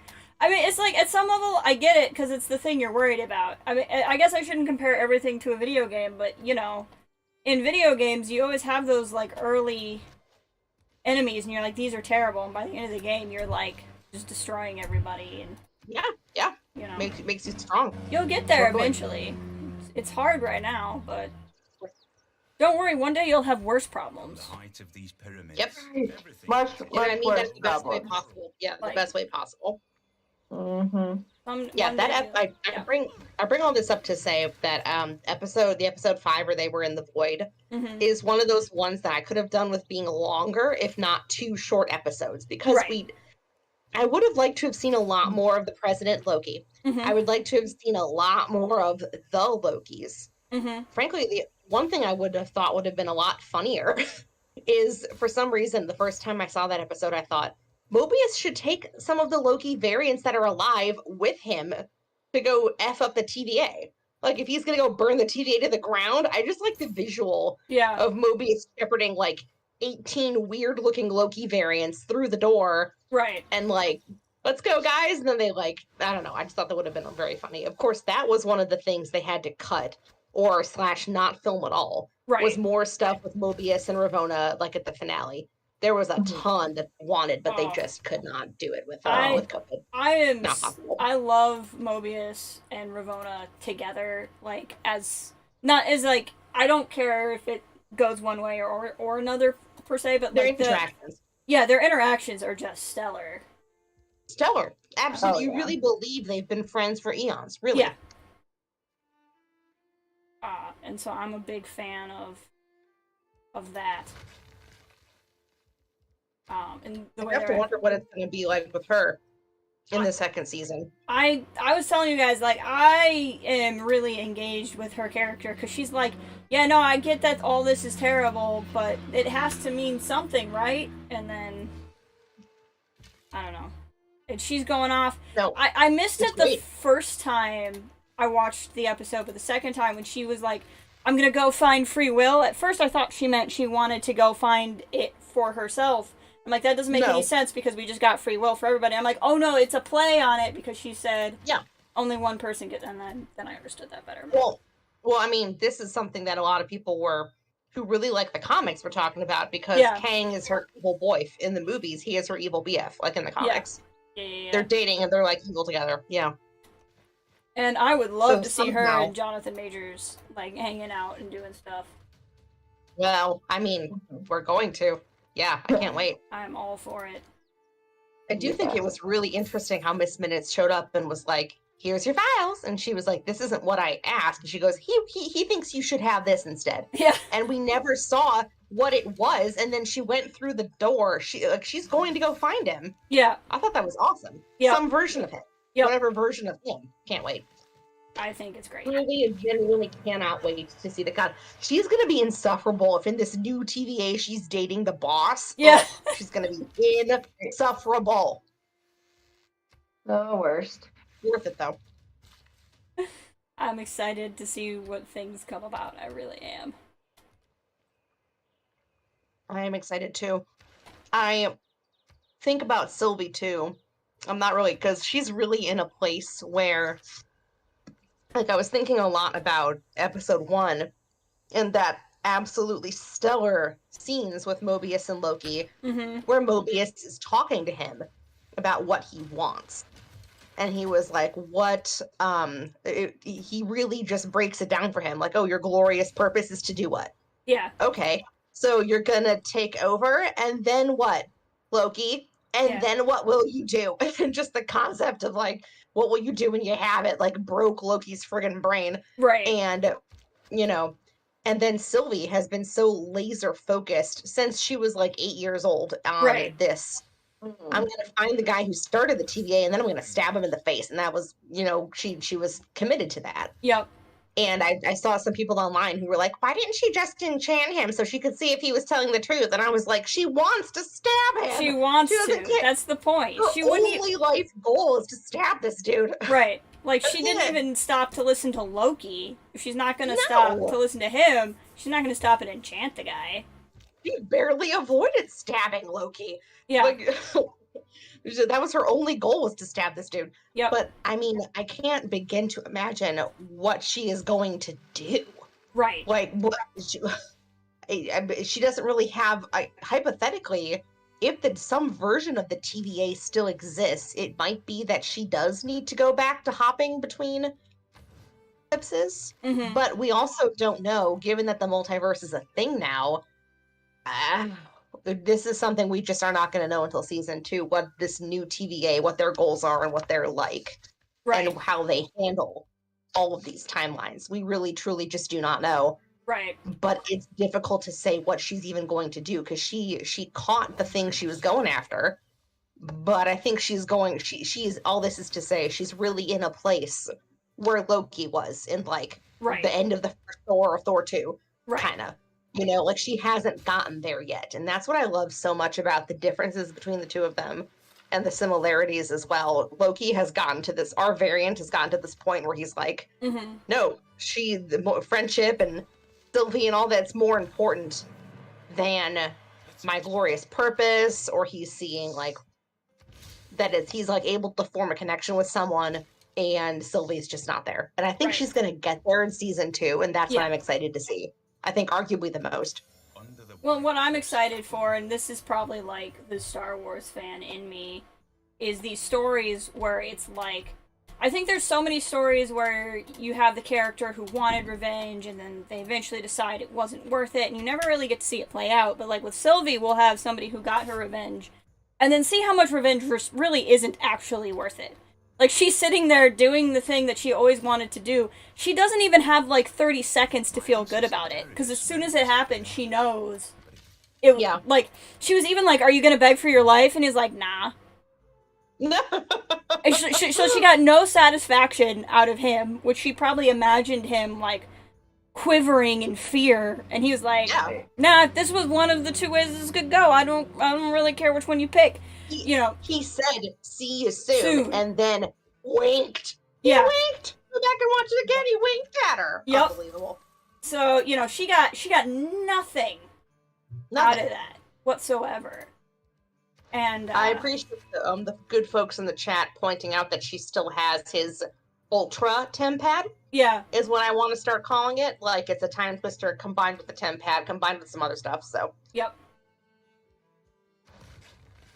And that conflict really, I mean, could you not truly see both sides of it? Because I truly could. Like, oh, yeah.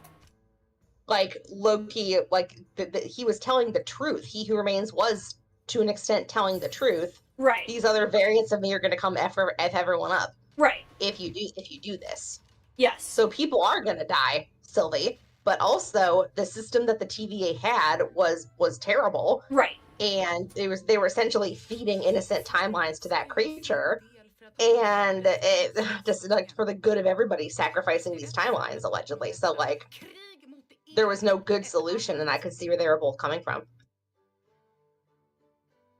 Sorry, Sweden just declared war on me, and I'm a little bit like, what the frick, Sweden? Like, leave me the F alone. I'm not bothering you. You're the one settling near me. Like, I don't. Sorry, no, I agree with all of that, and I think that. Is that supposed to be Queen Christina? Yes. Oh, cool. An interesting figure in history. Yeah. Build.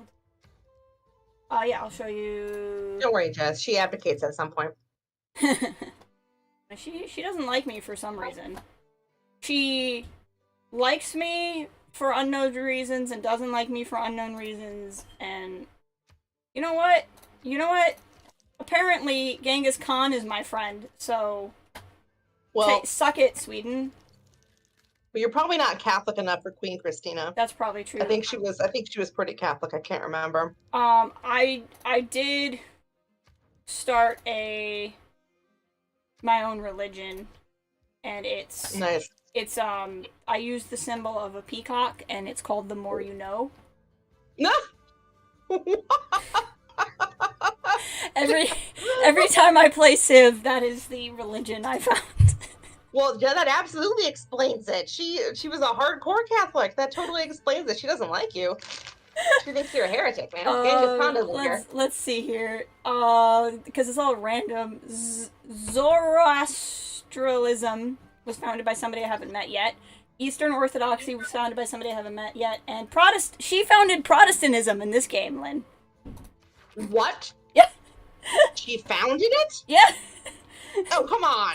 Come on now. Come on. It is randomized, in fairness. I am the Incas, and I built the pyramids, so, Oh. Boy, this is really like some variant timelines crashing together, isn't it? Yeah, no, Civ is like all variant timelines, basically. Well, there you go. There you go. You would enjoy Civ, or at least watching Civ. Enough. Yeah, maybe. That could be. I think we're about to, I'm going to inflict a holy war on her, that is for sure. She founded Protestantism, I think that's going to go away. And remind me again, it's a peacock, and the slogan is... It's the name of my religion, The More You Know, founded by the Incas. And it's peacock.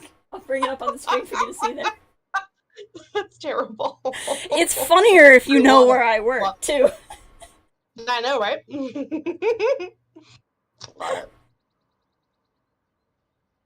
I'm thinking still about the metaphor of love is like a dagger. Mm-hmm. It just ruined me. I spent all day Thursday just lying on the couch staring up at the ceiling thinking about how, like, what does Loki say? It's beautiful from far away or up close. You can see yourself in it. It's beautiful until it makes you bleed, and just when you reach for it, it's not real. Mm-hmm. Oh, guys. Just like my relationship with Sweden. But she kissed him and to distract him. Not that she doesn't have any feelings for him, but it was kind of a distractionary tactic. And then she pushed him through the door. Oh my! It did wreck me. It really did. I loved it though. I wouldn't have had it any other way, but like it did kind of wreck me a little bit, in a good way. Understand. So now that we've seen all 6 episodes, is it insanely weird to hook up with yourself, or like, no? So this is something I've thought about only because it was such like a discussion online, and like, yeah, I don't say this to be dismissive of anyone, but like because I know you feel differently than me, but like their relationship, I'm fine with it, but it's not the driving point of the show for me either. Yeah. Everything else I've ever seen that has had alternate timelines has always treated like different versions of yourself as like siblings. So it's a little bit like, not that that's Marvel's fault, nor that I think Marvel should have to do it like everybody else. It's just a factor for me where I have to like rethink about it. But like, there's a lot of people who are like offended. Yeah. And I'm like, I'm not offended that they're a relationship, if that makes sense. Yeah, it does. Well, it's a tricky situation just because unless we learn something new, that it's impossible. Like, you can, like, there are instances in real life where, like, how to say this without being kind of gross. I've seen it compared to the I word, and that is possible in the space-time continuum. Right. And there are no alternate timelines that we know of, so hooking up with any version of yourself is all hypothetical. So I'm fine treating it like a hypothetical because it is a hypothetical, and unless scientists discover something in my lifetime, it is going to remain so. So I'm fine with whatever direction they want to take it. I think it was smart that it clearly he developed feelings for her, but it's moving kind of slowly in a good way.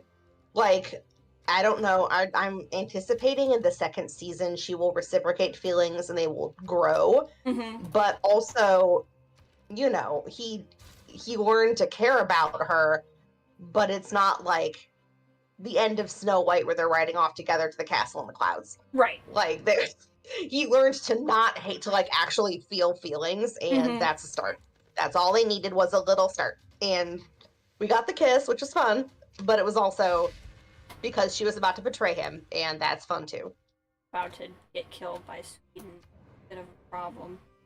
Oh, Jess, is your holy war not going well? Well, it's that I can't do the holy war because she's about to take my capital. No. Could have done it, I guess maybe. I mean, I wasn't really counting on a map where there's Genghis Khan and Sweden. I miscalculated who my enemy was gonna be. It's pretty much what I'm saying. Which, I mean, I would have done the same. You know, that's really what it's coming down to, is... Right. I was not prepared for war on account of who my options here were. So I can always get my capital back, which I'm about to lose, but I can always get my capital back here. The game's not over. I'm just a little bit irritated. Oh, I'm sorry, Christina. Are you having a request for aid for a natural disaster right now? Oh my gosh. No. I'm just gonna... Go on her. I think you should not get help for that. Just saying. I'm sorry, it failed. It's probably because I put all of my votes, which is more than anyone else's votes, into you not getting help. She should have thought about that. I can't imagine how you failed. Unless it was making a powerful country angry.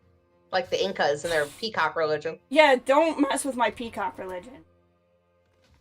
Some good points being made in the chat that the creature Eliath, with this sort of resetting that we don't totally know how it works with Kang the Conqueror, is Eliath loose now? Oh, that's could he be? Because I think in the comics they fight each other. Like, it's not a. I know that He Who Remains was like, I was able to use the creature's power and blah blah blah. Well, I think in the comics it's just like Eliath and Kang are enemies. So I don't know. Are we going to see him again? Is he I'm kind of assuming that he is still in the void. Yeah. Stuck in the void. Just because of Mobius and B-15, that quick, like, 5-second sequence we got where they were talking about pruning timelines still. So right. clearly, whatever this Kang is doing involves pruning timelines in some sense. Right. So unless he's invented a different way to do it, I'm assuming that Alioth is still in the void, there doing stuff. snacking away. Yeah, snacking away. I would assume. Unless it's this.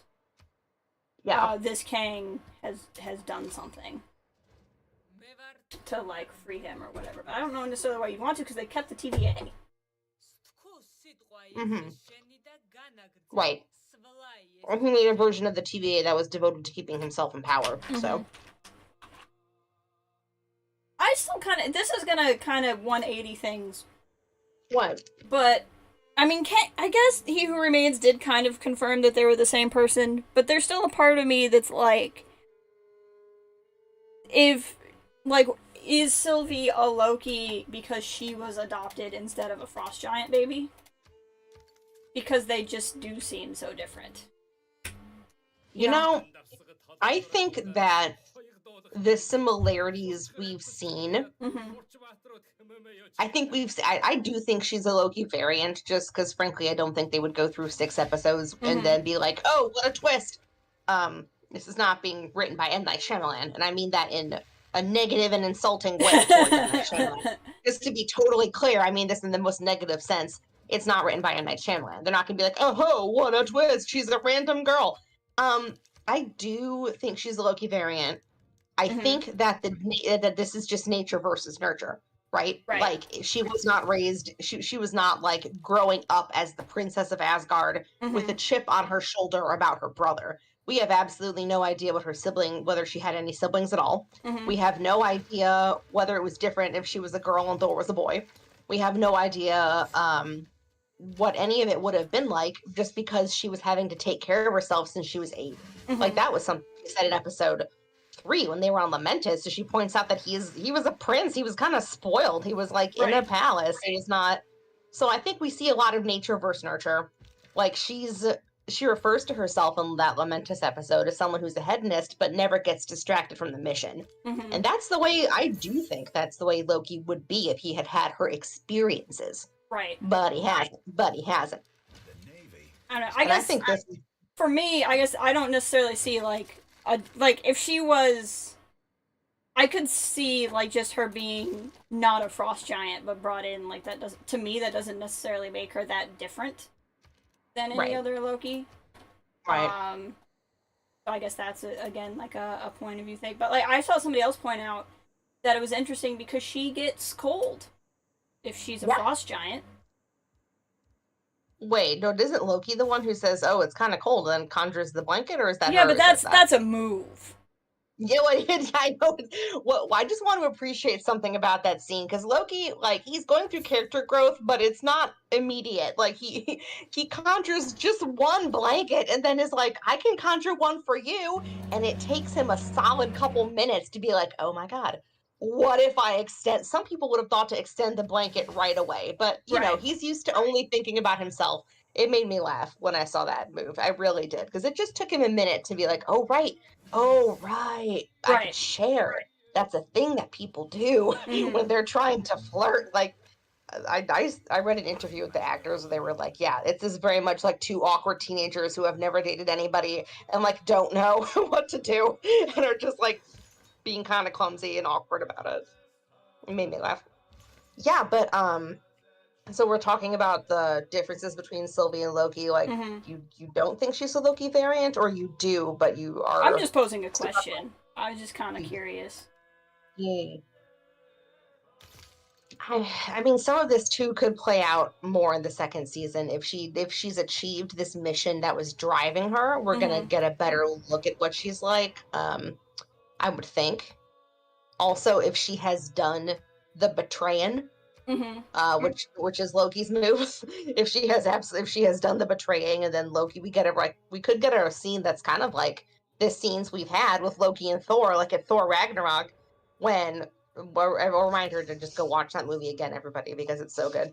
When he and Thor are on Earth, and Thor's like, "I don't believe you. I thought you were dead. I mourn for you." And he's like, he said all this before, but he's like still annoyed. I mean, I'm sure we're gonna get something similar. Like, "I don't believe you. You kiss me and then you push me through that portal? Unbelievable." Like, that's, yeah. Right. So we'll get a better look at what she's like, and I think we're going to see her character growth play out kind of like our variant's character growth, where she's going to get what she was chasing, and it's not going to be, it's going to cause problems, and she's going to, like, we will get her own version of her own character growth. That's like Loki. I do think so. But Drew's saying the same thing I said, but more eloquently. Thank you, Drew. Much better. Sylvie has done everything she set out to do and is unhappy, like Loki taking over Asgard in Ragnarok. Right. Yeah, currently where our Loki started. Thank you, John. Yeah, it's accurate. Oh, poor Sweden. Are you losing the capital you took from me? Are you a religion because I'm spreading it? That must really suck, Sweden. I'm sorry. It really must be hard to be now. Your life choice. No, I don't know. I'm amped for seeing where so much of this is gonna go. And like I with Sylvie too. I don't know, because I'm assuming she's gonna remember everything. So like that's my other question is like, why is it that Sylvie, or why is it that Loki remembers but like no one else does? Is it because like Loki was, I mean, granted he was out of the void or out of the castle by the time before she killed He Who Remains, but like you can make the argument that as soon as she made the decision, the die was cast. So like, does he remember everything because he was outside of the timeline when the timeline kind of happened? I have a theory on this. My theory on this is that the only people whose memories have been affected are people who work for the TVA. Gotcha. And that's because King the Conqueror has taken over. We've already seen that the version of the TVA that we were introduced to had the ability to wipe the memories of the agents that worked for them. None of them remembered being variants until Sylvie enchanted them. Right. None of them, not one. Right. Not even, it's implied, not even Ravonna Renslayer had any memory at all of Yay. So I am sure that as part of what King the Conqueror was doing, there was some kind of memory reset. It just remains to be seen whether anyone remembers Loki within the TVA or whether it was just like a hard wipe within the TVA or what. But I do think it's contained to the TVA. I just think, frankly, it'd be too complicated otherwise. I could see that too. Oh, John in the chat pointing out Loki was sent to the Change TVA after King the Conqueror took over. Also, King Who Remains, pre-programmed where Loki ended up being sent for a reason. Sylvie never programmed the TemPad. I didn't That's think a that good connection. point. That is interesting. He had a bunch of stuff preloaded on his TemPad, and Sylvie, well, I'm assuming, just opened a door. However, she did move him after he knew what was going to happen. So did that happen because of, like, did he have, like, maybe what he had preloaded isn't going to be as good now? I don't know. Well, it seems to me like one explanation could be that He Who Remains had the TVA as a location on his TemPad, and Sylvie opened it and shoved Loki through. It's just that the TVA was entirely changed after she killed He Who Remains because he was over. That's kind of the impression I get. That is only one possibility, but it's the impression I get. And as far as I know, the two of them were talking, and then they're talking, and then they're sitting down in front of He Who Remains, and then He Who Remains is like, oh my god, that we've just hit the point where I don't know what's going to happen, so you guys have to make a decision.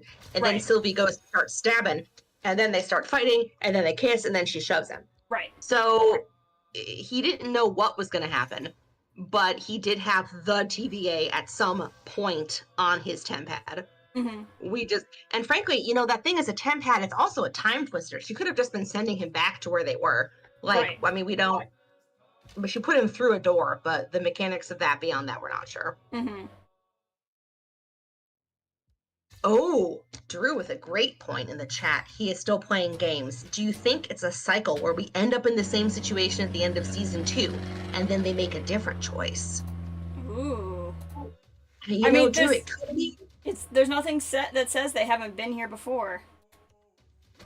I mean, yeah, that's definitely one possibility, especially if it's at the end of time, which means that everything else happens before it, right? Right. Unless I'm wrong.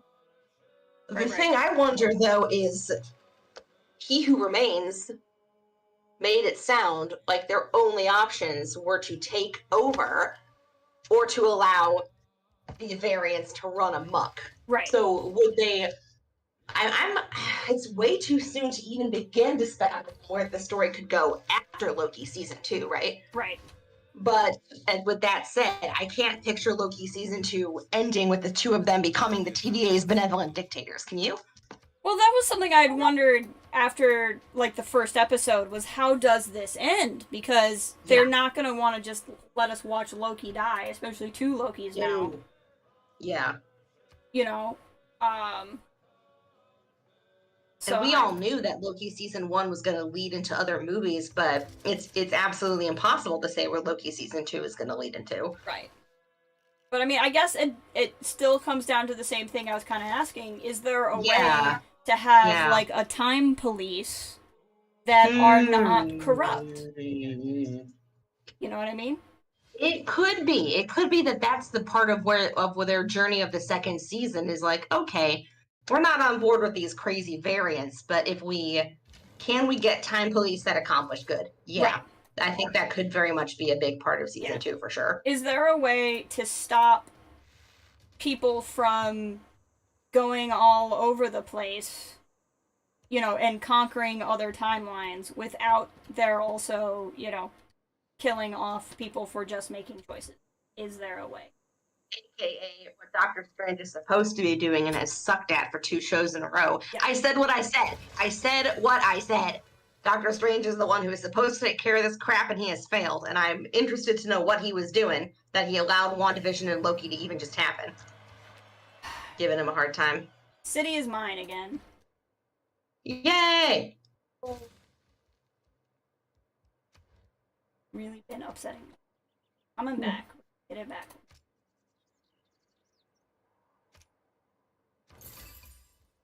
Okay. No, and that's really what I wanted. Because, like, I can't shake the idea that stopping somebody like Kang the Conqueror from doing things, or like Doctor Doom down the road, like from doing these things being a bad thing. I just get why you probably shouldn't prune a school teacher. I will say this, though. I think a lot of people misunderstand Ravona's, like, the way she's so intent that the TVA is right. But what people don't understand is she was from Ohio.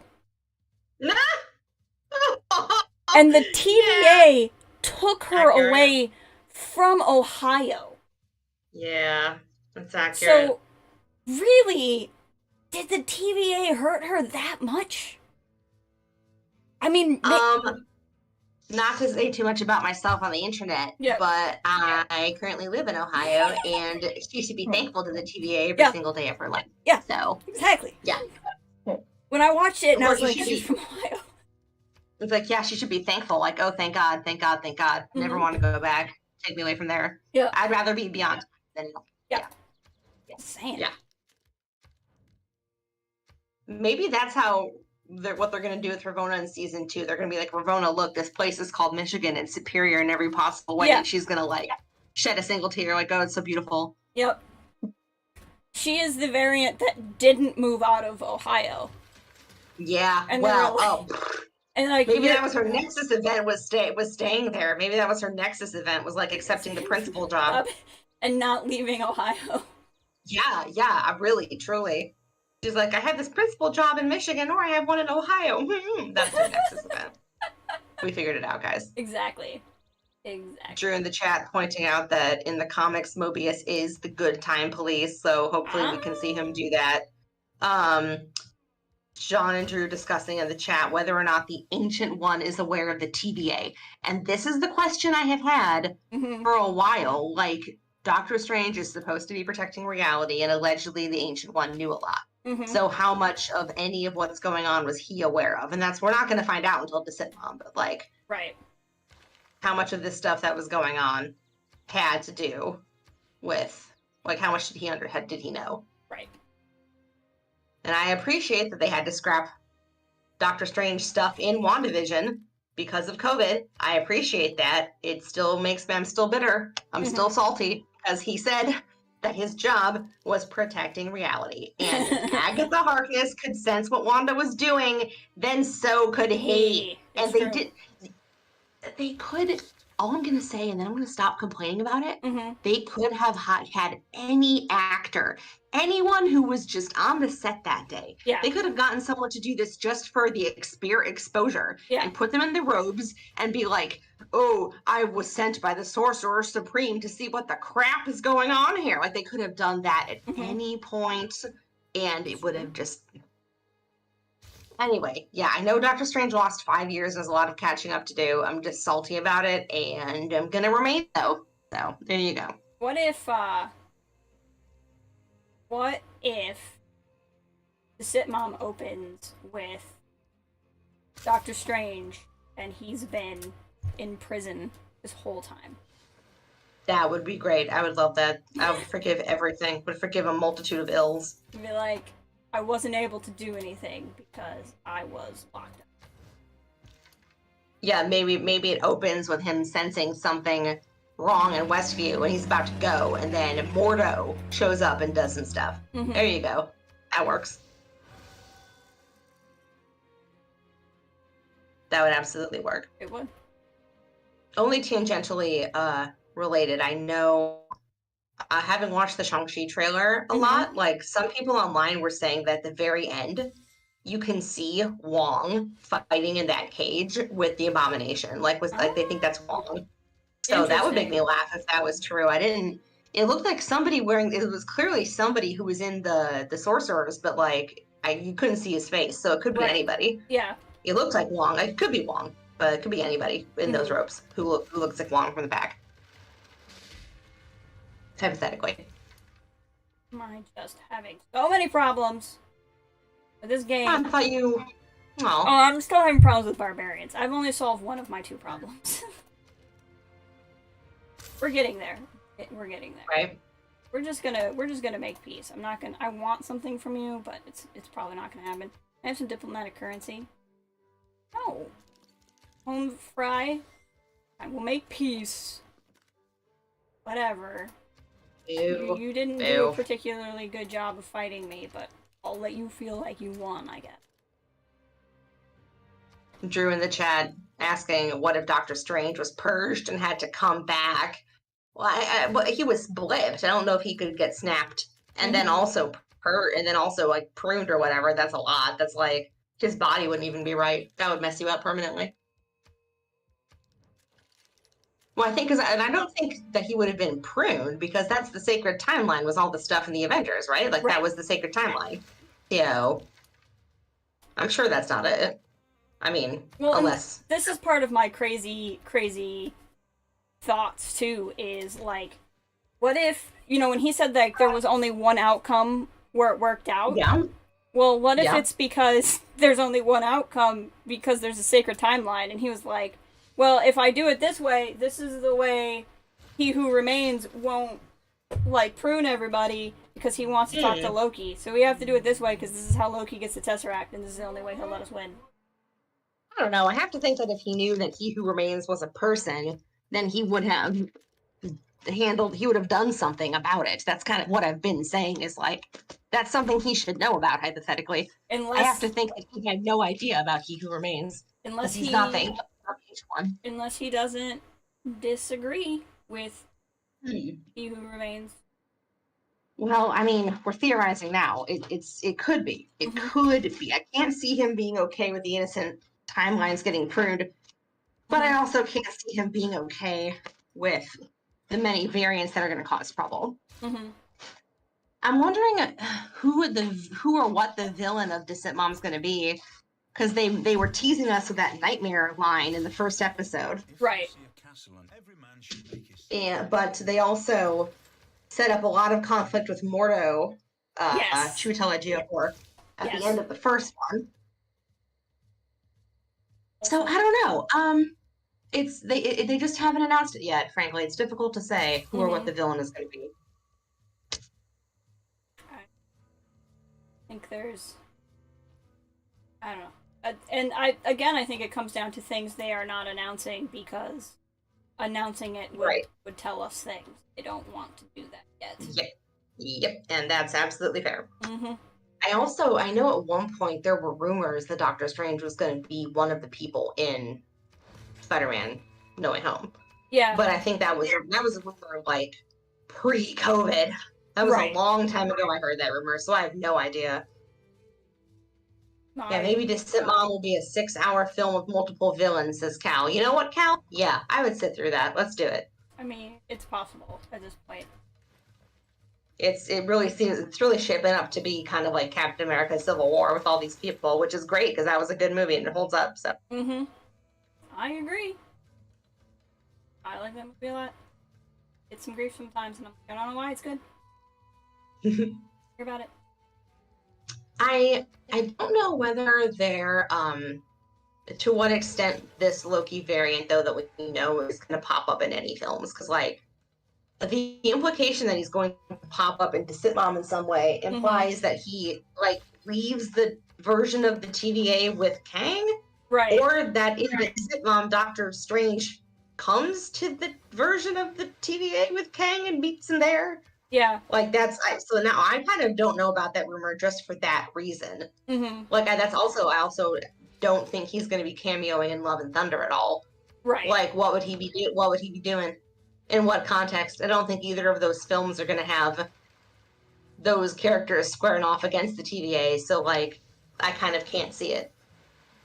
Well, I think as much because I keep trying to think of how much are they really going to try to make you watch all this for the movies. I think it's possible that you could go into Doctor Strange in the Multiverse of Madness and be like, oh my gosh, there's this multiverse and it's madness, and he doesn't really he's trying to figure out what's going on, and like all this stuff could be happening, and then they could still resolve anything to do with the TVA in Loki. Other than the fact that maybe Doctor Strange should know about it, but maybe he doesn't want to tell anyone else about it. I think you could get away with discussing the multiverse and having, a real kind of brush over explanation as to why there's multiverses in the movies, and then, never really bring the TVA in. You can also do something where they bring it all in. I just think that, I think there is a way to do it where you don't have to super explain it, if that makes sense. Yeah, totally. I do like some of the theories that are being discussed in the chat here, where Loki could make a post-credit scene in Love and Thunder. Yeah. I'm kind of anticipating that we get some old school teasing the second season of Loki in the trailers of some of the films, as opposed to teasing the films in the credits of the show. Right. That's kind of what I'm thinking. I think that's a great theory. Right. Get some post-credit stuff setting up future projects, of which would be Loki, because after all, if they are filming in January, then it'd be an easy thing to do, is sneak some post-credit material in. Right. Well, and I was thinking about it a little bit too, with you have to watch things stuff, and is it intrusive? And if you think about it, a Disney Plus subscription, I don't really know what it's going for now, because when it came out, we did if you pay for 3 years, you get a lower price thing. So I don't actually know, because I'm paying a different price anyway. But it's still under $10 for Disney Plus, right? So if you think about it, if you're paying $10 and you don't even keep the subscription all the time, just every couple of months, you pay $10. And watch the shows, that's cheaper than going to the movie one time. So at some level, barring access to the internet, which not everyone has necessarily, but the same people who have trouble getting to getting the internet have problems getting to a movie theater. So exactly. I don't think putting stuff on Disney Plus is actually holding things back as much as people might assume. Not at all. Well, first of all, I mean, I trust I trust that the mouse is out to make money. Yep. The driving goal here is get Disney Plus, nerds. If you want to come see the movies, then get Disney Plus. Yep. Do it. I really believe that that's what they're trying to say. Yep. And I apropos of nothing, I do the Disney Plus Hulu bundle, and that's like $12 and change every month. The bundles are totally ridiculously good. Totally worth it. Yep. 100% worth it. And yeah, so I very much think that like I don't blame them for leaning into that a little bit. Like, oh, look it up, nerds. Watch Disney Plus, nerds. If you want to know what's going on, do it. Because they are out to make money at the end of the day. Yep. So I'm not surprised by that. I think that makes sense. I think we're going to see a lot more of that, frankly. I do. I think that no. I think that's where they're leaning towards for sure.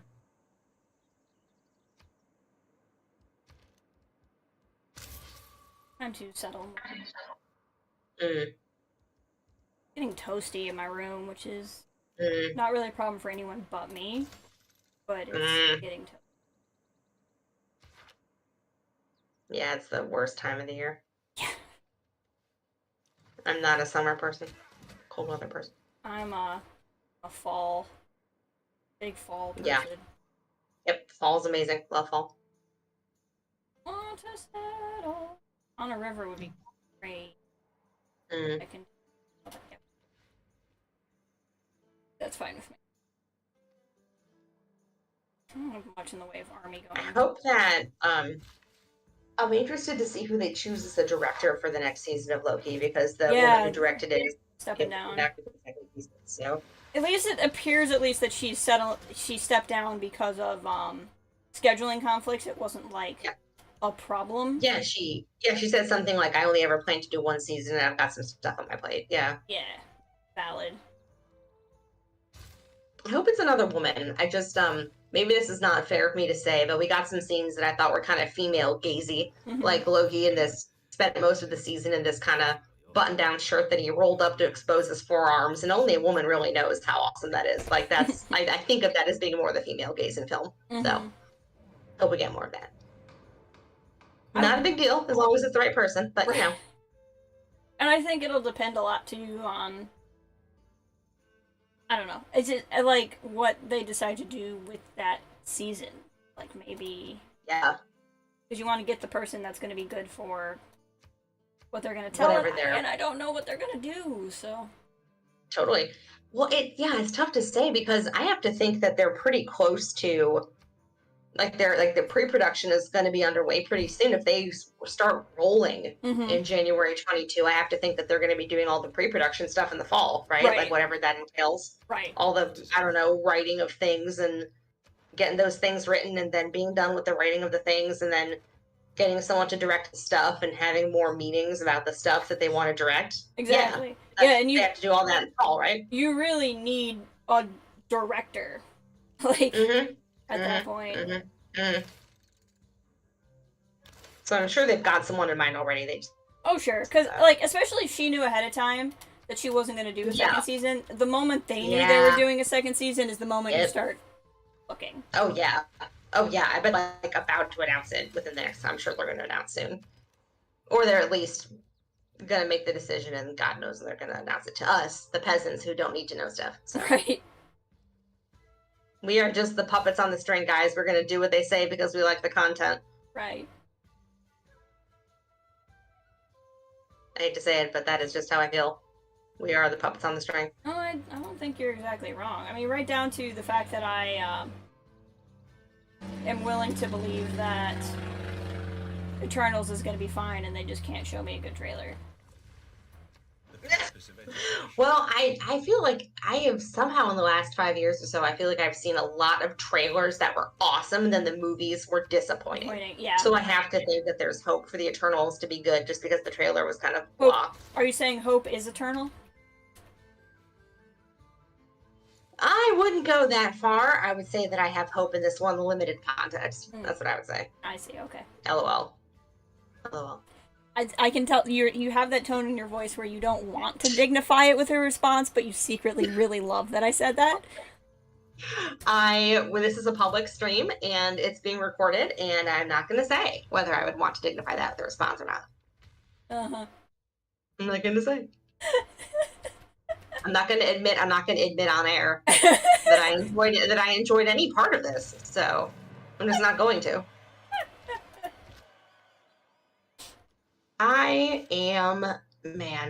God, I'm so grateful for Loki. I'm so grateful that we saw it. I'm so grateful to be around in the time of it. Mm-hmm. I'm so glad it turned out as good as it did. I think that I could watch it all from beginning to end and it would be coherent and wonderful. Yep. Like, some of the episodes maybe would have been more fun if they were like 10 minutes longer. Yep.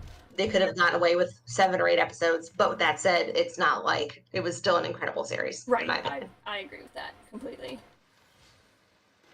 And again, don't want to do too much comparison, but and I was saying some of this in our Polo group that at some level, content-wise, like WandaVision and Falcon and Winter Soldier were more what I was excited about, and I still really like both of those series, but I feel like both of them had something at the end where I was like, this thing that I actively didn't want to happen happened, and it kind of took something away from me. Versus this one, I mean, still did something that I didn't necessarily want to have happen, but it did it in a way that landed for me. And I wish I could give you like a really objective reason why it works for me, and frankly, there's just not gonna be a good reason. No, there doesn't have to be. It's Jonathan Majors won you over, and that's kind of what happened with the people who made the show as well. They were like, holy crap, he's really good. That's really what it was, is at the end of the day, I'm like, you know what? I agree with this having Jonathan Majors thing. It's like me almost a year ago sitting through Lovecraft Country thinking, geez, how are they possibly going to wrap this up in a way that's in any way slightly satisfying whatsoever? Right. Oh, well, I'm going to stick with it because Jonathan Majors is so good. And guess what? The ending was terrible. That's what I heard. Mm-hmm. That is what I heard. It's a shame. But that's what he does. That's what he does. That's a spell he casts on all of us. Mm-hmm. So we're all enchanted. That's fine. Not a big deal. It just goes to show you having expectations is important. Like, we all knew there was going to be a season 2. Yeah. But when I was thinking about the previous 2 shows, the WandaVision and Falcon Winter Soldier, even though we knew they were going to tie into movies, there was something a little bit more contained about them. Mm-hmm. And I kind of expected something similar with Loki, even though it would obviously set up a second season. Right. I saw someone online that was arguing that, like, this is what season finales used to be like. They used to not be about wrapping anything up. They would blow things open bigger a lot of the time. That's more of a streaming thing where it's a little bit more contained. Yeah, and I think there's something to that. Yeah. Definitely in that case anyway. Because that's what I saw from a lot of the people who were, like, really upset at how it ended. And they were like, because I talked to a coworker, and she was like, she was super disappointed in it. And I couldn't really figure out what she was really disappointed about. The only thing I think she didn't really want to get into it because she knew I liked it, which was fine. I mean, I wouldn't have argued with her. But, like, the one thing she did say, I kind of, like, pushed back on, which was she was like, it needed to end with Mobius on a jet ski. And I'm like, I want to see him on a jet ski, but, like, that's an end of the show thing. That's like you're at that's also like, first of all, it's like being at the grocery store with your mom and being like, Mom, I need this candy. No, you want this candy. You don't need it for like a coherent grocery experience. You just want it. And second of all, that's definitely a season. If they're setting up season 2, then that's a season 2 thing. Mobius has lost his memory again. Of course, Loki is going to have to get him to remember who he was, and then it's going to come full circle. Yeah. And I'm like, I too want to see Mobius on a jet ski. Do not misunderstand. I'm just not. But it's not like a critical plot element. Right. I'm not like. I'm not let down by the finale. Yeah. Because he's not there. I mean, I know I was one of those people who was really thinking, like, dang, if Loki is the protagonist and both members of the love interests, and then we see all these versions of him in episode 5, I was on the train of, like, it would be a version of Loki that would be there. Right. I also, because then he'd be, like, fighting against the worst parts of himself in a very literal sense. Right. He'd be kind of like I wouldn't have hated that at all. It'd be very, like, And it could be that this is an end of show thing, frankly. Right. In some way. Because I thought that would have had a lot of resonance to it. I was at first a little bit like, oh, so they're not doing that. Okay. Right. Like my initial reaction, and this is why I watched it multiple times before I even began to air a real opinion. Right. Like my initial reaction was like, oh, but this He Who Remains doesn't necessarily have an emotional connection to Loki. Mm-hmm. But the more I think about it, the more that's not really what's happening. It's like it's a person who is offering him this choice of what he said he wanted to do. As far back as episode 2, he was like, I'm going to overthrow the Timekeeper. Right. Yeah, if he'd offered episode 2 Loki the chance to rule the TVA, that's what he wanted. He would have taken it before he met Sylvie. That was his goal. Right. He had just transferred his glorious purpose. Yep. So it does have emotional resonance because he offered Loki this thing. He was like the servant with the apple. Yep. So it does have resonance. Yeah. Exactly. That's mine. So tell your coworker to watch it again. Like, watch it multiple times, guys. Well, and again, she might have. But the thing is, like, she's another person who's watches Marvel sometimes, and she watched it because she loves Tom Hiddleston. Which is fair, it's but fair. But also, yeah, it's not maybe she's not like parsing it. She's not staying up late at night with a whiteboard. She's not like the meme from It's Always Sunny in Philadelphia where he's like pointing to the threads that are connecting all the stuff. Like, that's how I feel all the time. Right. Yeah. There is a comic book. The only thing I can say in my defense, there is a comic. I have heard of this. I've not read it. Mm-hmm. Where Kid Loki is doing his thing, and then he meets the person who lives at the end of time, who is an old version of Loki. Like, Loki is an old man, and he is manipulating events so that Kid Loki grows up to like become him and like put him in power. And Kid Loki has to make the choice to like do something different. So I kind of wonder if that's going to play a part at some point, especially since we're all kind of anticipating they're going to announce a Young Avengers project eventually, which Kid Loki is a part of. So hypothetically, we could see that kind of resonance popping up somewhere. I don't know in what context. I would like to see it. But that is kind of what I was expecting. Right. At first. And it just goes to show you having your expectations tampered like in line with the project is always wise. It makes for a better viewing experience. Because the official account was like, this is going to change the MCU forever. And I was like, they always say that. No, they were telling me the truth. It's going to change the MCU forever. That's what they said. The truth was told. Makes sense. Well, I don't want to see. Oh, but I was like, no, I was just musing that Sylvie should get a different outfit next season because the Enchantress wears something else, and she was complaining about it in episode 5. She should change up her clothes. Anyway, I feel like part of like with expectations and stuff that's coming out is I feel like a lot of times what happens to me is I can't believe they're actually gonna do the thing they end up doing, and then I'm like, oh, they're actually gonna, you know what I mean? And I think that's where I keep coming from. It's like, this is pretty wild, actually. Well, I think it's nice that we got a season about Wanda that was pretty contained to who Wanda is. Like, obviously, with Agatha Harkness as the villain that she was facing off against. I know, Jess, your initial reaction to that was maybe, especially since they had a song number called Agatha all along. Yeah. I think, like, as much as that song was a bop, I think I would have had a very different initial reaction to Agatha without that song. I mean, I do think, though, that ultimately that season was about Wanda. Like, in hindsight, watching all of it together, that was pretty Wanda-centric. I mean, the Agatha character is someone who she's faced off with a lot in the comics and also says a lot about her. And, like, she's in every single episode, so it's not like she pops up out of nowhere. Right. And it's very, like I think that was very Wanda-focused to have her fight Agatha. Right. And so then you get the Loki series, and it is very much about Loki, and it's a celebration of who he is. It's very weird. It's very kooky. It has a lot of weird space stuff because he's an Asgardian god who's done all sorts of crazy things, and he's been reincarnated in different forms, and he's done all sorts of weird stuff throughout mythology and the comics, and so we've gotten some really character heavy. And you could say similar things about Falcon and Winter Soldier. I think that was maybe more of like a standard Marvel project, but like you could say too that it was about their characters. Yeah. For the most part, like it is. So I think we've just gotten some incredible character work so far. I think the bar has just been set so high for the rest of the MCU shows, truly.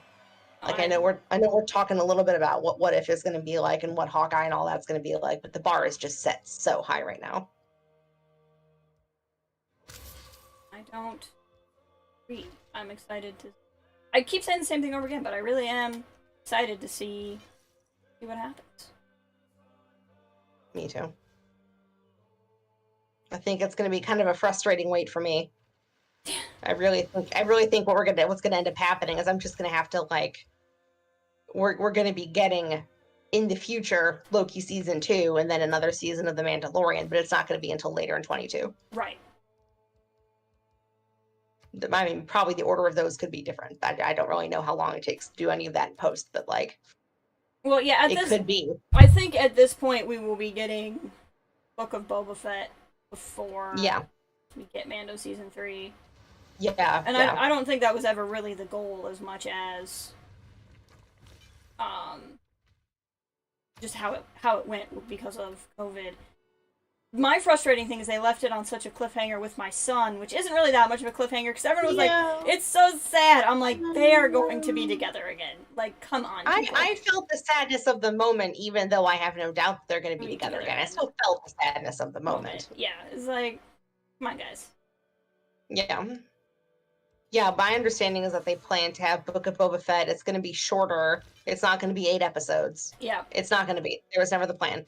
And then they wanted to start Mando season 3. They wanted to have Mando season 3 airing pretty shortly afterward. But that's not. But it seems like it's going to be more of a delay.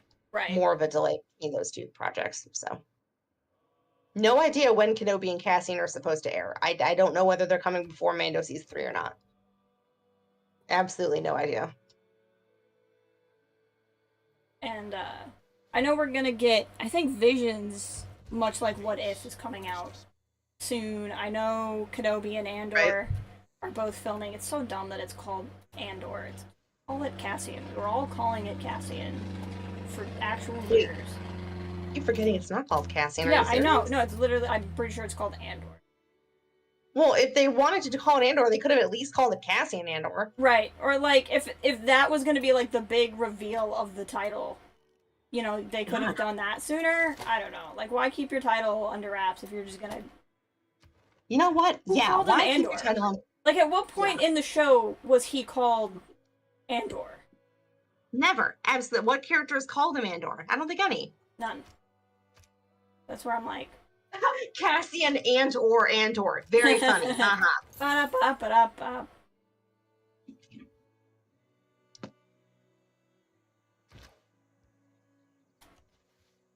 I am here for what they choose to do. I just, it's going to be a long, frustrating wait, and I don't know how much we're going to see. It'll be interesting to see how Deceit Mom plays out. At this point, I'm sort of thinking that, like, they could do a take on the Nightmare character that is related to the TVA in some sense, because after all, Mobius did say, oh, that's another department. But they don't really get into it until the post-credits, maybe. It could be something like that. That's kind of what I'm expecting at this point. Right. I don't know that I believe any of the Loki's going to make an appearance rumors again, unless it's post-credits. We'll see. I feel you. Because frankly... They filmed this at Mom, didn't they? Isn't it done? I think when did they even film that? It's done. When they filmed that thing a while ago. I think so. I think logistically they wouldn't have even been able to put him in because of COVID, would they? No idea. No idea.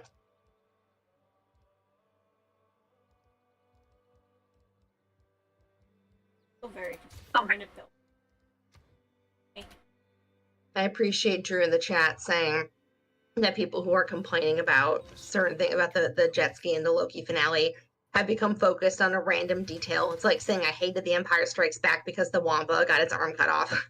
Yeah, totally. Yup. Well, I don't know how much of the I think the jet ski thing might be a couple of different people, but at the same time, I'm like, that was talking to one person who was really just kind of really into that. I don't know. Like, well, again, if they were planning to only do one season, then that would be totally different. Right. So. And it'll be interesting when the second season comes out too. I'm expecting it'll be another 6 episodes. I think it was I remember I heard something where Clark Gregg was talking to some publication, and he was doing some interview, and he mentioned something about how Tom Hiddleston had told him he was excited to do 12 Loki episodes. And everybody wondered what that meant, and now we kind of know. They always like the plan is to do 12 episodes and to just split it up. Right. I think that's what he said. I'll have to read the interview again, but he let something slip along those lines. That would make a lot of sense, though. Which would mean that they would probably then have a coherent story that would possibly not go into a third. It's too soon to say. It's too soon to say. Well, especially, I'm not going to start speculating. Especially now because we have this time, right? And as time goes on, they could go, oh, maybe we want a third season because the show is doing really well. Yeah. Well, yeah, that too. We were talking about how the mouse is like capitalist. If people really love it, they're gonna make more of it. I mean, if it does that well, they're gonna find a way. That is true. I have no doubt. I think it was interesting to see a whole Loki series with no Thor, and it worked perfectly. Yeah. Interesting. Very interesting. Not sure that I'm not positive that they could have pulled that off, but they did. And I'm not sure they could have pulled that off, like, earlier. Like, I think... Yeah, that's kind of what I meant, yeah. Yeah. I think it became one of those things where, like, this is pretty well, actually. Some interesting tinfoil hat in the comics. There's an interesting tinfoil hat in the comments section, is what I meant to say. Look at the logo of the Loki series upside down. It is 7/19 tomorrow. Spider-Man No Way Home trailer release date. Could be. Totally could be. Also, welcome. I'm not familiar with your name. It's nice to see you here. Hi, Yael. But yeah, who knows? I mean, I would love a Spider-Man trailer. But we could be holding off on the One, I kind of wonder if they're not talking about Spider-Man as much because, like I said, I kept forgetting that it was going to be in December. I still think if something gets moved, it could be that one. You know, I don't know. I kind of don't. I think at this point they are trying to stick with like people will be back in theaters by the fall. Yeah. One thing I do think is interesting is I wondered when they announced Doctor Strange March 25th to Sitmom. Yeah. I was like, end of March. Why not do a Valentine's Day weekend? Like they've done that with Marvel projects several times. You get one around your Thanksgiving. Yep. You get one around your Christmas. And you get one around maybe like traditionally Valentine's Day weekend. You get one at the beginning of May or the end of April. Yep. When people are out of school. I mean, I know this all means a lot less between streaming. It's kind of like we're seeing the end of some of that time of year means anything movie wise. Right. But I do think it's kind of weird to have that gap and then have not that much time. Because if the Sitmom is the end of March, right, then how many weeks is that until Thor? 6? Yeah. I kind of anticipate they're going to move to Sitmom up before they move Spider-Man down. It's kind of what I wondered. Anyway. Yeah, and Andrew in the chat pointing out, Andrew pointing out in the chat, would a horror-based film be right for Valentine's Day weekend? Yes, it would. It would be right for Valentine. I don't know what kind of Valentine's Days you normally have, Andrew, but yeah, I think that'd be perfect. They usually do that. That might be the point he's trying to make, too. Yeah, absolutely. Yeah, let's do it. But, I encourage any Marvel execs that are definitely listening to this to do that. Oh, yeah. They're big listeners. We all know that that's what Andrew and Cal and everybody really does. We all know that's John. Yeah, they work for Marvel, actually. They just don't want to tell us.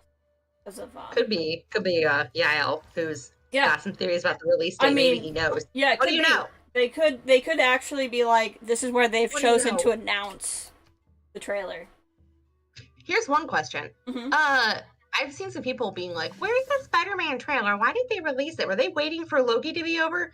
well, here's the question. Yeah. What other trailers for December movies are out right now? It's July, guys. Do they normally put the December trailers out by now? Right. I mean, December. Do they? You're bringing up a valid point here. I wouldn't anticipate seeing December for like another month, but geez, what do I know? Mm-hmm. You know, I mean, we'd be getting closer to that time, but you're right. It's not unusual to not have it by now. Right. You know what, Cal? I do not work for Marvel is what you would say if you did. So maybe just save your lies for a different stream. Exactly. That's what I think. No, I'm not sending you. I'm gonna send out all these trade routes, but my neighbors are terrible. Really stressing me out. No. It happens. Terrible neighbors! Terrible. I know this has been said by many times by many people, and I'm obviously biased because of like reasons of being attracted to him. But like, what a big round of applause for Tom Hiddleston's acting. Like, big round of applause for the acting that he did. He is underrated, absolutely underrated for how good he is, and he just crushed it. He absolutely crushed it. Yep. I'm glad he was able to executive produce. I think that made a positive difference. I hope he does that again on the second season. I'm assuming so. I saw so many people were like, for people who were complaining about Loki's character or whatever, and then they were like, Tom Hiddleston, like, literally helped make go. Yeah, of course. He knows Loki's character better than anybody. He gave that whole lecture about it. Yeah. And Owen Wilson said that he went back to Owen Wilson's house and kept talking about it till like midnight. That's funny.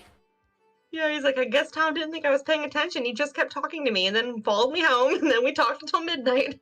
That's amazing. But yeah, so but you're right, Jess. He's an executive producer. He knows the character. He has a lot of power making the show. It was exactly what he wanted. Yeah, so, I mean, like, don't like it if you don't like it. That's fine. But like, there's a lot of people who are like, I'm pretty sure he's fine with it. But okay, you do you. Keep having barbarian problems. It's really stressing me out. I need some better military. I need specifically. Oh, I'm researching gunpowder. We'll be fine. A couple of turns here, I'll be fine. Oh, you want open borders with me after you went to war with me? No.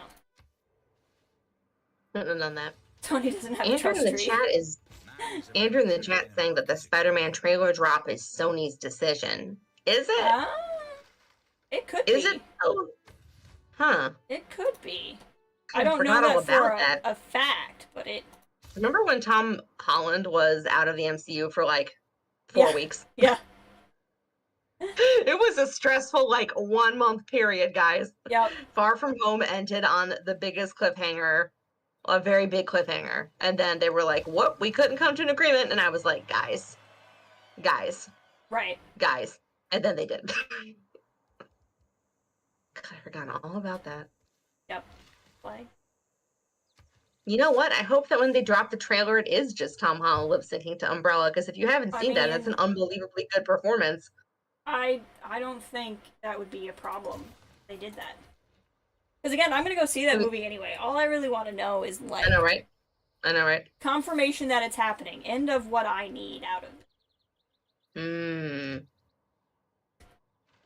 To be completely honest. It's tough to separate rumor from actual fact with that movie because there have been rumors. I think they confirmed some stuff. Like the only thing I remember I've read that they have literally confirmed was Alfred Molina was talking to some. Right. He did some interviews. He was like, "Yeah, I'm doing it." So that's confirmed, and maybe also Jamie Foxx's Electro. Maybe the rest is just rumors, right? That's pretty much what I've heard, and it's really hard to separate. Yeah. And you know, the thing is like, there's so many ways this could go. Because on the one hand, it could be like, yeah, multiverse, and then on the other hand, it could be like, they're all in a movie, like we had that play in Ragnarok, and it could be like a massive like psych. Which I don't think I don't think they would do that, but at the same time, I'm like, well, I would have thought that was more likely about a couple weeks ago, but now that we've seen the multiverse, it's kind of like, yeah, I don't know. It's difficult to say. All I can say is I anticipate that the multiverse as a big bad is going to last for a bit, but not forever. Yep. So I don't know how to. I don't know how to upset if they do something pretty significant in Spider-Man. I'm like, well, hypothetically they could undo it, right? Like we don't know what that's going to look like when Doctor Strange unifies the timelines or whatever. But right. Just as a completely separate thing, I'm checking my phone for the first time since we started the stream. There was a saga that we missed, and before this freaks anyone out, I'll just say that there was no problem. But first, 2 hours ago, I got a push notification. Mackinac Bridge closed for a, quote, emergency situation. An hour later, Mackinac Bridge closed for a bomb threat. And then 5 minutes ago, Mackinac Bridge back open. Police say no threat to the public. So there you go. Okay. All right. Well, people are crazy. That was your other story for the day. I'm just like, there was almost a problem with the Mackinac Bridge.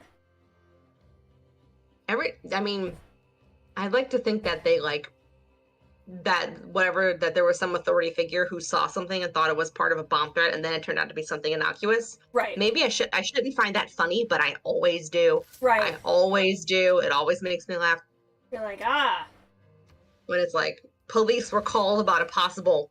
I read something like that recently. It was like police called about a possible break-in. It was a scarecrow, stuff like that. It makes me laugh. I love that kind. Makes me laugh. I'm wondering, one thing I wondered, kind of a bananas thought that I had when I was watching the finale again. Mm-hmm. All they said was that the different variants bent on war, a lot of them were bent on war, most of them. Right. Of this He Who Remains. And then they said earlier, Jonathan Majors will be playing King the Conqueror in Ant-Man 3. Is it possible that we're going to see a different variant pop up per movie? Or that we see movies that end with them slapping down a variant and then going, oh boy, we have more to go, like trying to cut off the Hydra's head? I could see it, and I could especially see it, like I said, if they wanted to have you not watch Loki specific, or at least not need to watch Loki, obviously they want you to watch it, but it could be a thing where it's one of the variants shows up and is like, I'm King the Conqueror from a different dimension, and that's really all you need. You don't really need the explanation in the films why that's possible. We wouldn't have needed that explanation without Loki, the TV show. Sure. Well, in the comics, Kang the Conqueror comes from Chronopolis in the quantum realm, I think. I read that somewhere. He's also, he's a version of him in the future, too. Actually, that's what's interesting. That's got a lot of people speculating, because we know we're getting a Fantastic Four movie, and King the Conqueror is in Nathaniel Richards. Yep.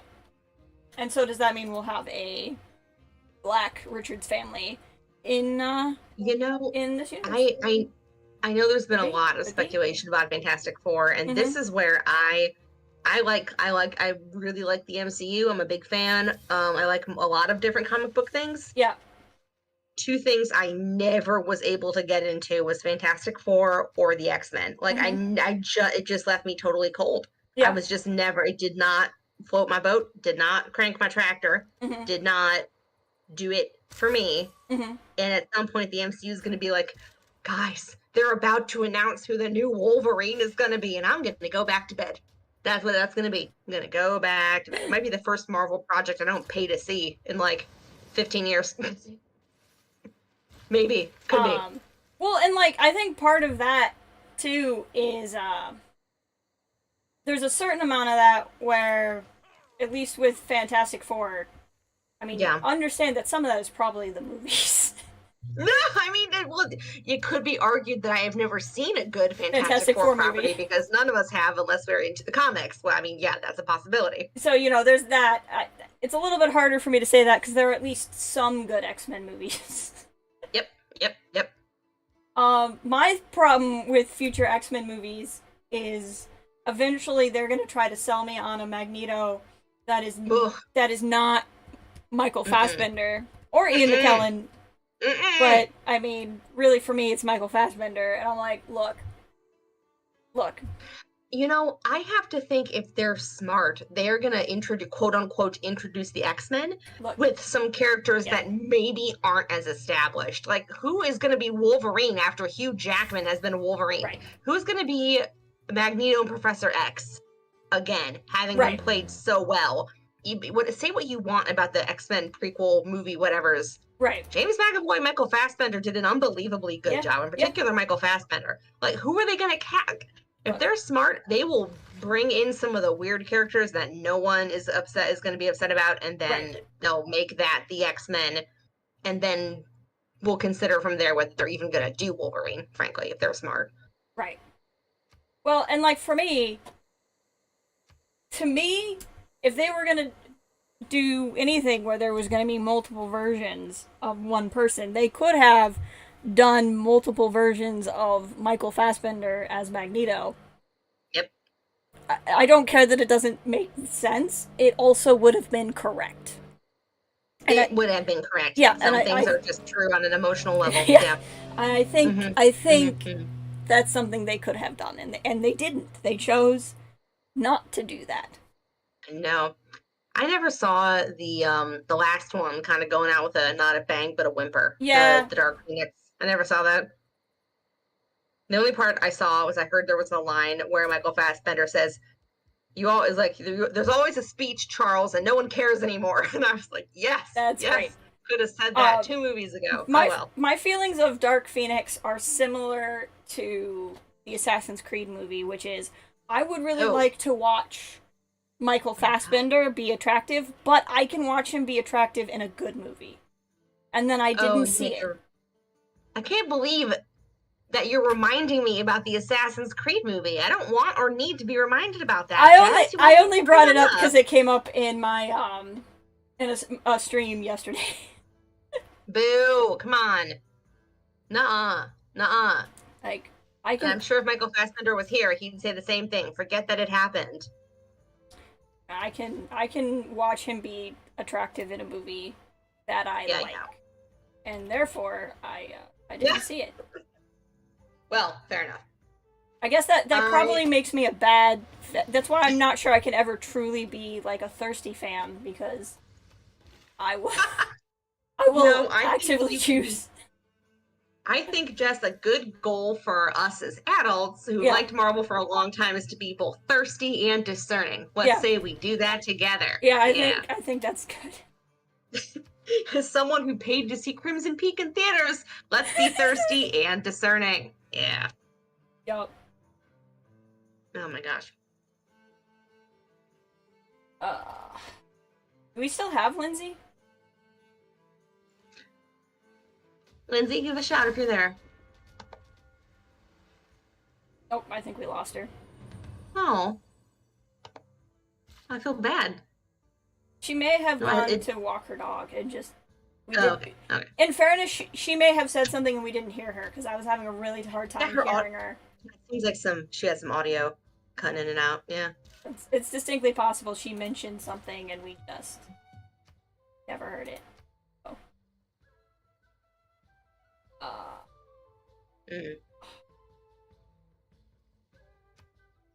I think I've said... Oh, hey, there's Nolan. Sorry. Hey, Nolan. Bud. I was just about to say, I think we've said all we had to say on the topic. My thoughts are so disorganized. I'm impressed I got this much out, to be totally honest. Yeah. Like, if it goes on too much longer, I'm just worried I'm going to start saying really explicit things about Tom Hiddleston. I don't want to do like on a stream like that. I get that. I mean, I would understand. Saying them.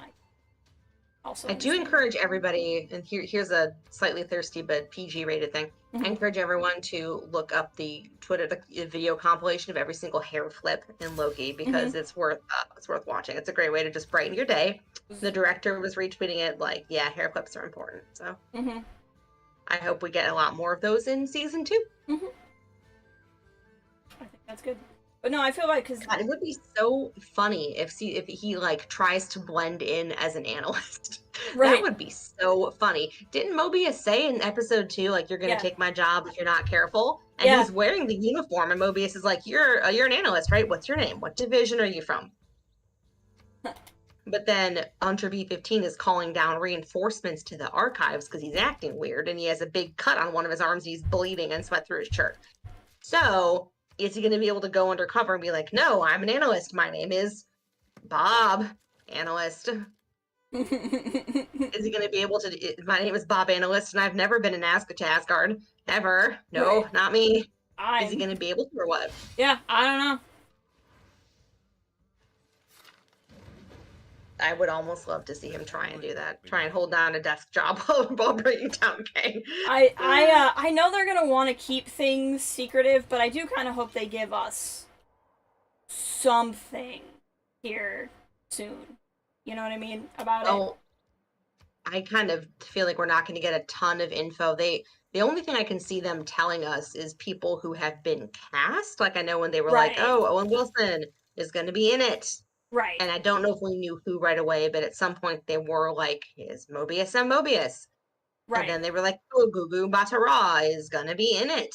Right. In a way that we're not telling you who she is, that kind of thing. Right. So I can see them announcing that, and then when they start filming, there'll probably be people who take set photos, like the set photo I saw of Sylvie and her outfit, which made me think she was going to be Lady Loki. Right, exactly. So kind of tweeted there, yeah. But that's it, and even then, I can see them being as secretive as possible about it, really. Mm-hmm. Because by the time they're filming, nobody will have seen Deceit Mom yet, and nobody will have seen Thor yet. Right. So there could be multiple reasons to keep it on the DL. Yeah, and I totally understand them not saying anything if it's to, like, not spoil those movies, because obviously I don't want those movies spoiled. No, God. Not even a little bit, so that we'll get there. This has been good. We actually didn't even get to Black Widow at all, but that's okay. Other than to talk about credits. I'm okay with that. The only thing I have to say about Black Widow is that all the actors did a great job, David Harbour especially. Yep. And Florence Pugh is amazing in everything she does. Mm-hmm. She's never turned in a bad performance. And I'm excited to see her in Hawkeye, frankly. You know what? I'm nothing against Jeremy Renner, but I'm excited. I want to see her kick his ass. Mm-hmm. Don't you? I'm excited for a lot of things. See, the thing is with me is I like Hawkeye. Yeah. A lot as a character. So I'm excited for him to have the show. I'm glad they were able to work things out. I think it'll be fun to see him pass the baton, though. I think that they were setting up his character to be doing that. Well, and I mean, know that Bishop character in the comics. That's really been one of my beefs with a lot of it. Is like, oh, Endgame wasn't actually the end of it. I'm like, I thought this was supposed to be the end of everyone's character's arcs, but apparently not. That's fine. Well, but I mean, I don't know that it was ever going to do that because they announced another Thor movie before Endgame. I'm pretty sure. They had. I'm pretty sure. And like, I don't know that I was particularly thrilled about that either because again, I was like, I thought this was supposed to. No, like, you know what? I could be dead wrong. It might not have been until Comic-Con 2019 that they announced. It was earlier than. But I think we knew there was supposed to be a Guardians 3, but I think Guardians 3 was also supposed to be sooner at that point. So. Yeah, Guardians 3 was supposed to come before the next Thor movie. That was one of the things. There were several things that ruined that timeline. Mm-hmm. So, I don't know. I mean, I don't think that I wasn't anticipating that every single character was going to stop after Endgame. I knew that some of them were going to. Like, I knew Chris Evans wanted to, and I knew Robert Downey Jr. wanted to. Mm-hmm. But I don't think that was definite. Like, for me, I didn't expect that. So. Right. But, I mean, it's a good enough reason to keep the Hawkeye character around is to introduce Kate Bishop, because in the comics, she's a very big deal. Right. And it's worth seeing it. Worth seeing her, yeah. So if they're doing what's right for, like, the story, then yeah, totally. Sweden causing me right now. Boo. Boo. I wish I could help. Yeah. Alright, I think if we've said what we need to say, I think we can probably also like 5:40 Eastern. Yeah. I should, just as a general note for everybody else, I think I'm gonna do another XCOM stream tomorrow.